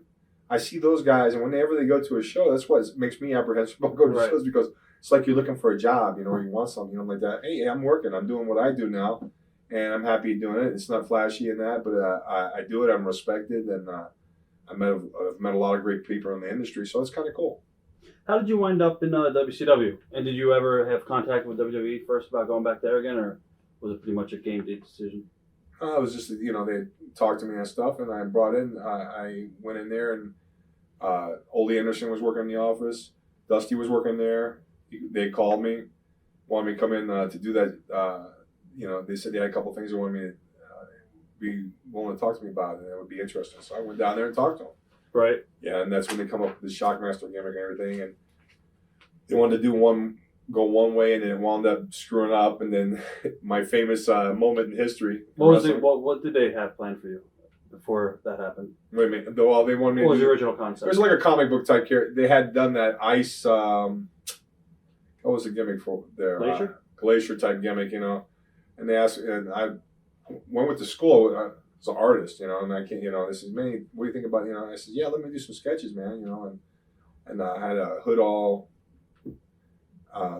drawn up, and like a cartoon type right comic book character. Huh. And they said, yeah, they were cool with it, and so I was like, all right, and then but they came up with the gimmick how they wanted to do that intro for the pay-per-view doing prior to the Clash of Champions. Bash of the Beach, right? At the live show to fire it up for the Bash, for the other one. The Bash of the Beach wasn't the pay-per-view. The pay-per-view was the one from New Orleans. What exactly happened that night at the Clash of Champions? What happened? They built the stage set was built like they would build a room in your house. 2x4 studs on 12, 14-inch centers, and they used 5/8 ply sheetrock and built the set. You know what I'm saying? It was built like that little house, but without the outside walls. Right. Okay. So you got to figure you have wood this far apart. Okay. And so when they gave me they had the hood that they wanted me to wear was a stormtrooper hat from Star Wars. Right. And what they did, they sprayed it silver. Then they took and covered it completely with layers and layers and layers and layers of glitter. Okay, and they drilled little drill holes where the eyes were. Huh. Okay, so they said, try this on. I put the shit on, and those glitters coming all in my eyes and blinding me, man. Just in the office. Right. Okay, this thing's like, you set it like this, and it was like you had dandruff. Okay, that's how much stuff was coming off of it. So then they get, Janie Ingalls was the secretary in the office. And they go, take your pantyhose off. So she takes her pantyhose off. They cut the pantyhose, which were dark nude, and they glued them to now the eye holes. Now I've got glitter with holes that I can't see out of, with opaque pantyhose that I can't look out of. All right. So I'm like, that'll keep the glitter out of your eyes. Okay. Now I can't see where I'm going. Okay. So I'm like, all right. So I take and go. They go, well, it's time. So what we're going to do, we're going to put you in this cape, your jeans and stuff like that. You have a cape, this hood. We want you to bust through this wall. We want you Flair, Sid, Bulldog, all these guys are going to be out there, Luger, and we'll let you bust through the wall at this, when we give you the cue and you're going to cut this promo. Okay. You're going to bust through the wall, cut the promo. Okay. What happens? I get in the position that they want me at. I got this thing on I can't see out of. I got to bust through a wall that's like the wall in your house. Okay? And Mike Graham is the guy in the gorilla position there. Mm-hmm. Okay? He's going to give me the cue. I'm telling Mike, I can't see it. He goes, Fred, just hit that son of a bitch with everything you got. I says, okay.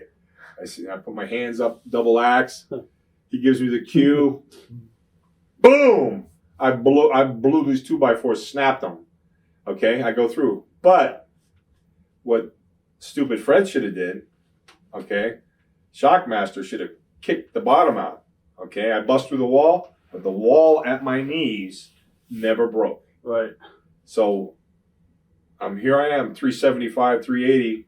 I blow this wall through, and the momentum and my weight shoot me, and that thing never broke. I go boop like this, and the hood pops off like a champagne cork. So my first instincts are, and reach for that son of a bitch, because we're live. Right. The Bash of the Beach was a live show. It's going back to wrestling in the 60s, 70s. You know, it was live, not videotaped. And so I'm reaching for that deal, turn my head so I'm not trying to hide my face, and stick the thing back on. Meanwhile, when I looked at the replays a week later or whatever, because that night was a half case night, because I was like, oh my God. And I took and stood up, cut my promo, but the people's faces, I mean, they were, holy shit. You know, people trying not to, you know, they got to do the deal too. Right. It's live, and they're all, you know, Sid's over there, shit. You know, and he ain't a rocket scientist. So I'm like, you know, that was the deal, man. I blew that, and it wasn't, you know. How the boys people, oh, you fell through the wall. You know, but that was kind of the deal. Oh, man, I got ribbed so much for years. I got, you know. And I'm very, if I screw up, I take stuff straight to heart, man. I'm harder on myself than anybody in the office or anybody else could be as far as an angle goes or something like that. I've always been that way. And they're like I said, I'm not a drinker, man. I was drinking beers all the way back to Tampa. I said, I'm getting the F out of Dodge and I'm out of here, man. And, you know, Dusty said, don't worry, baby. Don't worry about it. You know, it's okay.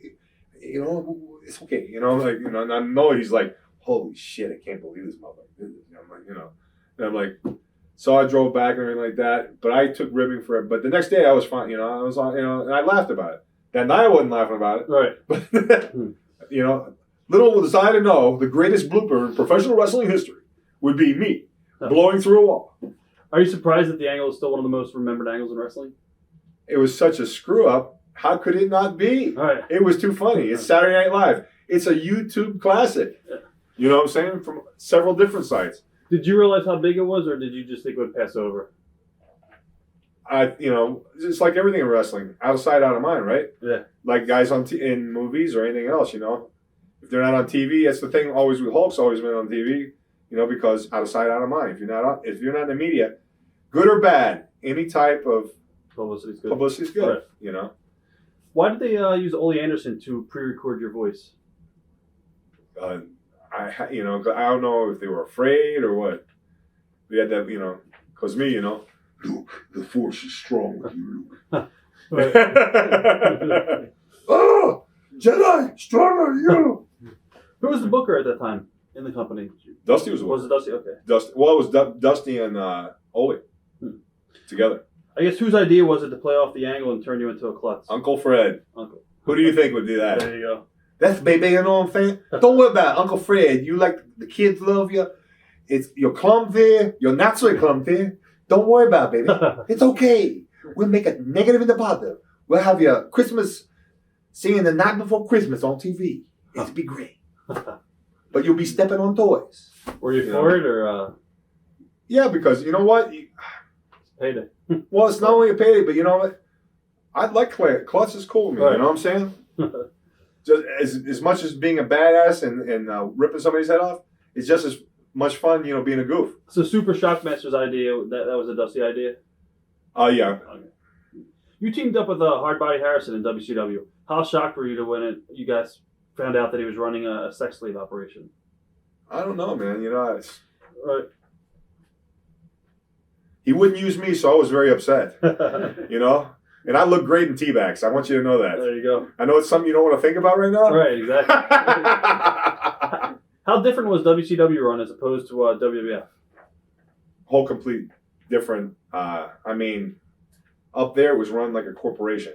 Not to say it was disorganized, because WCW got a lot of beat WWF and in a lot of ratings spots. Right. But you know, here you got this. Vince is a corporation. You got a committee of guys with several minds. You know, one sharp mind is good, but if you have 10, 12, 15 sharp minds, much better, and organized. And I mean, there's somebody doing this, somebody doing that, somebody doing this. You know what I'm saying? It's regimented, it's controlled, it's run like a company. A professional company would be run. You know what I'm saying? Not flying by the seat of your pants. Right. And not saying anything bad about WCW, because WCW was around so many years because that's what put Ted Turner on the map. Okay, when he was a one station operation up there, that's why he always took care of wrestling, even when they were in the red for years and years and years, because when wrestling was the hottest thing he had on his single station, it paid the bills. The slots that where the people were selling time for advertising and stuff, it was always the highest rated, the highest paid spots. Right. You know what I'm saying? So he never forgot that. Memories of matches with Ricky Steamboat. Good guy. He's quiet, subdued, but I mean, deep beneath, he's a cut up, but a general in the ring.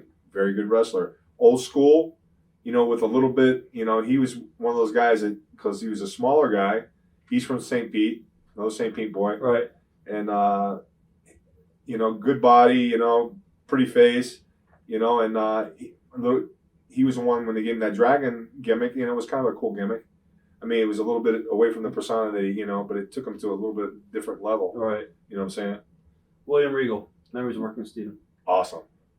I first met him overseas, and all the English guys are, first of all, great amateur wrestlers. First of all, shooters. Right. All of them are shooters. Most of them. I don't know about the new guys coming out.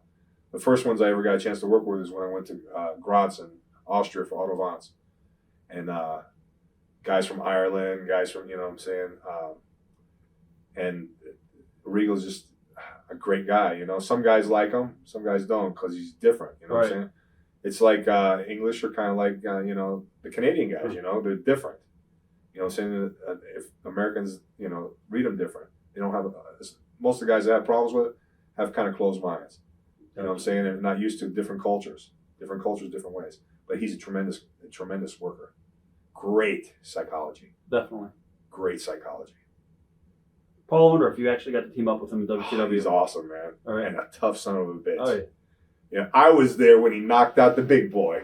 Pow! What are your memories of that night? What are memories of that night? Going like, yeah, baby. Because he disrespected Paul. Paul's a great wrestler and a great guy, just because he's the big deal and everything. Nothing against that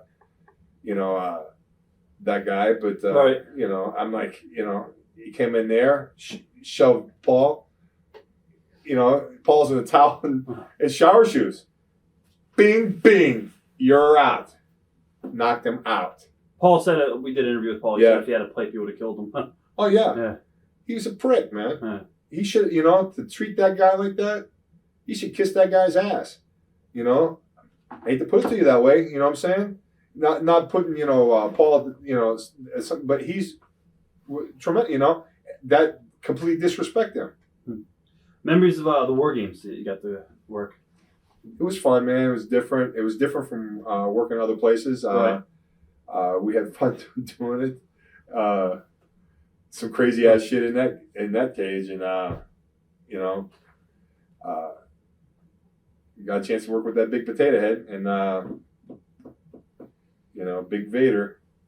He's a big guy, strong. You know what I'm saying? He was okay with me, but He took liberties with a lot of the younger guys. He did take it. He ate them up. Yeah. You know, and just against what I was, you know, he comes from a different background. You know, it's so intense. You know, he was so over in Japan, and the gimmick that they gave him over there. You know what I'm saying? That he was using them as stepping stone. You know what I'm saying? Not getting, you know, they call them extras and they call them, I've heard of everything from jabronis, you know, but they're workers just like we are. And they get a chance, you know, and I remember being where they are and having the opportunity to come up there and work with these guys here. And they're getting those guys over.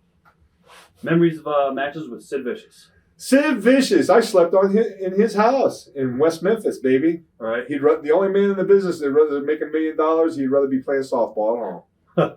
Okay, so how smart is he? Huh, Sid? Love you to death, buddy, but you ain't the sharpest razor blade on the razor. He's looking to make a comeback, by the way. Oh, I'm sure. I heard even that the Ultimate Warrior was coming back. Yeah, he just did a shot in over Spain. After he shakes the ropes. Yeah, look at what was it? I ain't gonna say it because I'm not, you know, it's not my deal. But What's I heard that? I heard an agent one time say, after he finishes shaking the ropes, the match is over. How did you wind up leaving WCW? Actually, why did you leave in the first place, I guess? I forget even, man. That's right. It's like a blur, you know. What did you do? Shame, and I don't do no drugs. Right. What did you do after WCW? Was your contract pretty much expired? Is that what? No, I forget even, man. I forget. I'm not sure on that time frame, you know. Right. Without even looking back and looking through records I had like that, I couldn't tell you for sure. I guess, were you prepared to retire at the time? You never prepared to retire, but you know, like I said, at that point in my time with WWE, when we were opening a bar, my brother-in-law was supposed to be opening a business with me. All right. He was outside a convenience store coming from a sports bar in Tampa, and we had built out a building down in Key West, and we were opening a strip club, and we were opening a sports bar. And at the southernmost part down there near the Truman Annex, which is where President Harry Truman had his house. He's got a house down there. Right. Okay. And what happened was he was on the phone talking to his wife, and there was a bunch of kids there. A friend of his was coming out, and there was words exchanged, and these kids were from 15 years old to 18 years old, all Latin. And guy went and pulled a 22 out, shot him, and went through his major artery. He dropped dead on the spot there. You know, that's when my first son was born. And it was a very sad day for me, you know, but we already had a lot of money. I had a lot of my money invested in Key West, and he was supposed to run the business. And I'd come down periodically when I was off the road and work with him, and it all fell on my lap, and I had to kind of think on my feet and do what I had to do at the time. It wasn't the thing that I really wanted to do, but I did it. You know, I missed the business and that, and I got thrown in my face. Like I did that small stint with Yokozuna when Quake walked out when he was working that program. Why did he walk out again? I forgot what it was a disagreement. You know, I never even really got into it deep with him, you know, because I called him before I made the decision to go in there and take his place. Right. You know, because I didn't want to think I was shitting on him. Right. Because, you know what I'm saying, like, it made me feel kind of like a scab, and, you know what I'm saying, walking across the Union picket line. You know what I'm saying? Because I respected Quake a lot and everything like that. They asked me and stuff like that, and I could have used the extra money at the time. I was going through some problems like that, and I was putting in 15, 17 hours working on that, getting that business rolling. And so, you know, but I talked to him before I made the decision. He wasn't mad at me. He says it's the decision he made. And, you know, and then later on, like a year or two after that, after I did those shots, I said, I'll come in and do these shots and that, but I can't pick up my business. I had nobody to take over it to help me. And they told, you know, that's when George Steele told me, he said, man, they really wanted to do a big angle, and they wanted to do this and that. And you know, I said, well, I'm not going to apologize. I had to do what I had to do at that time. You know, and I did take an early prerequisite, and it's not something I didn't want to leave the business. But I mean, it's just something that, unfortunately, you're dealt cards sometimes, and you have to do what you got to do. Right. You know, and you think about your family. Well, you did go back to WWE for that gimmick battle royal. Did you like it? Oh, it was fun. Right. I loved it. Quake threw me out. What were you received by the locker room? How well were you received? Oh, awesome! Right. The fans were awesome. I did they had the big show in next to the Astrodome and the big fan fest and everything and we did awesome. I mean, the people loved us, and and we got good response. How did Vince change at all? Did he change at all, or was he the same old Vince when you went back? No, he's just Vince will always be no matter high roads or low roads, you know what I'm saying, like that. Vince is Vince. He's a tough guy, you know what I'm saying? And it goes back to that, taking all those finishes from those guys in San Antonio that time. You know what I'm saying? If he's out to prove a point, or if he has his mindset that he's going to do something, it's like when he did that, he had his teeth dug into that deal when he tried to do that bodybuilding thing. You know what I'm saying? If he's got his mindset, he's going to do it. He can roll with the punches. Right. It may be hard, and he's got a game face. Even if he's under fire and under battle, you know what I'm saying? He's a strong man. You know what I'm saying? And so is Linda. Linda is tremendous. You know what I'm saying? Do you think you should ever be in the WWE Hall of Fame? Do I think I should be in there? Would you like to be? I think I would love, if I would be lying if I said I wouldn't love the opportunity to be in the Hall of Fame.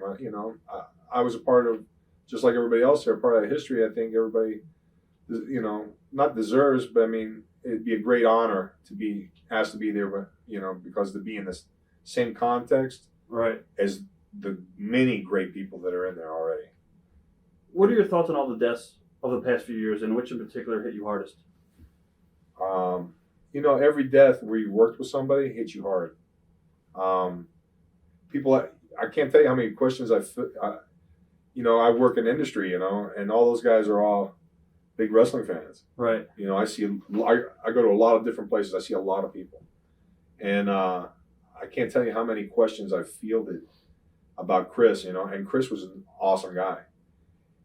He was always tremendous with my children. He was always a gentleman. He was a tremendous athlete. You know what I'm saying? And the worst thing was seeing that his career, here's a Hall of Famer, and there's nobody out there could say that he's not. That, was dogged out because of that incident. You know what I'm saying? It's a sad, sad thing. There's a lot of people out there, that paint a different picture of Chris. You know what I'm saying? And they found. Nobody will ever really know what the deal is. I mean, he came back up with the brain stuff from bumps, they're saying, and all this other stuff and everything. And the only person that's going to know that's the guy upstairs and I guess the people that did the autopsies and all that stuff, And really, maybe they don't know because people make mistakes. You know what I'm saying? But, Kerry Von Erich is a very good friend of mine. There's a list of 30 guys, 40 guys? Right. You know what I'm saying? And I worked with almost all of them. You know what I'm saying? And my half brother, my best friend in the world, went down that Aaliyah crash. He was the bodyguard. He was bodyguard for Tommy Tola from Sony Records, and Scotty Gallen. And my friends have dwindled. You know what I'm saying? Not only my working friends, but my friends. And every loss is one less person that I've known in my life and had life experiences with that won't be there. It doesn't make you feel good. It's like you were talking about this room here and the history of the people who have been interviewed in this room. You know what I'm saying? But I take every day one day at a time, you know what I'm saying? But if it's your time to go, it's your time to go, no matter what it is. People blow up, it's steroids, or it's this lifestyle, or it's drugs, or it's this or that, you know what I'm saying? Everybody has their skeletons in the closet. I was going to ask you, what do you think about the media attention wrestling's getting now in regards to drug abuse? I think there's no more drug abuse in wrestling than there is in Corporate baseball, America. Football, corporate America. Every construction site, how come all of them have drug policies? How many people are operating backhoes and front end loaders and cranes and are on drugs? Whether it be recreational drugs, like I said, how many gyms are in America where guys are doing steroids to go to the dance on Friday? You know what I'm saying? Meanwhile, a guy's making the choice with his body that he's going to do it. I'm not saying it's right. It's not something I do or I've done. But you know what I'm saying? That's a decision that they made. You know what I'm saying? But it's the wrong decision because it's like if you were doing coke or if you were doing Percocets or if you were doing Dilatas or whatever else you choose. If it's a type 3 and you have no script for it and you don't have a disease where you need to take it, then you shouldn't be taking it because it's against the law. Right. And that's why those laws are instilled. So I can talk a game from both sides of the fence. You know what I'm saying? You know, all I have is me, my body, like Tony Montana. All I have is my work and my balls. Nothing else, man. Right. You know what I'm saying? So, I mean, all you can do is, live your life. It's like with my kids. All I can do is give them the tools and hope and pray to God they make the right decisions. Right. And you can't be. When I owned the bar business, I worked with many, many girls because of the business. And I've owned 3 of those type bars. And you cannot be your brother's keeper. You can do what you can do and do what you can, but you can't be somewhere 24 hours a day. Right. That's the bottom line. And you can't judge people by the decisions they make. Is it hard to adjust to life after wrestling? Yeah, I talked to a girl, my girlfriend that I'm seeing. She told me that she was asking me about this up here. And I miss it. I love this business, man. I will always love this business, no matter whichever way it goes. You know what I'm saying? Because it goes, and it goes in waves, and highs and lows. Right. You know what I'm saying? There's some things that I don't like. But, like a lot of, I'm an old timer now, right? So maybe my decisions aren't the right decisions. Maybe I think things should be a different way. But I'm not the ones in the driver's seat. I'm not the ones controlling that business. Would you ever come back? I would, if the opportunity was there for me to do something that was within my realm, right, that they could use me to do, I would love to. I love the business. My kids love the business. You know what I'm saying? I mean, I'm like, How did the story on WWE.com come about? What? With you? Which one? I think they just did a story recently about you. I'm not sure. I didn't write this question. But is that where are they at now, or what are they doing now? Something like that. They had asked me, because a lot of guys just take pictures of this and everything like that. And I took at that particular time, I was working with Industrial Hydroblast and Industrial Vac Company. I was their safety manager. Right. And so I took pictures with my guys out in the field. I mean, those guys are all roughnecks. They're the same guys that I worked in the locker room with, okay? They get drunk, they get high, they do this, they do that, they're on probation, they're getting bailed out of jail. Right. You know what I'm saying? But they bust their ass when they're in the ring, and they bust their ass when they're out there on the road doing the job they do. And they do it the way they're supposed to do it, or else they get fired and they walk them out the door. But the bottom line is, they wanted to see what I did. I says, man, can I do this? And I brought my kids in it. My younger son does Little League with all his guys. I mean, and they're all big wrestling fans, all kids, anything I can be associated with kids with, I'm going to be with it, so. Right. And I was out in the field, we were in plant, a couple different plants, took shots with the equipment, with the guys, it was cool. Let people know what I'm doing, Right. A little bit, they just got an idea. Is there anything you never had a chance to say to your fans out there that you want to say to? Well, I always thank them and I always tell them how wonderful I thought they were. And I think they are. I've met a lot of assholes out there, and I met a lot of great people. And there's a lot of good, and I had the opportunity to go places that would have never been able to go. Probably 40, 50 countries I've been to. I've been to all 50 states, I've been from wrestling in the middle of a cow arena, out in the middle of a rodeo arena, in the mud, where you had to be driven out there to wrestling in front of, we wrestled in front of the Queen of England, wrestled in the Tokyo Dome. I've wrestled in the original garden, the other garden, the Boston Garden. I mean, I've read in Philly, the Spectrum. I mean, I've had the opportunity to meet people from all walks of life, and I just want to say thank you very much, man, because without you, I wouldn't have had the things and been able to do the things that I've done. It means a lot to me. Thanks for being here with us today. Thank you very much. TitleMatchNetwork.com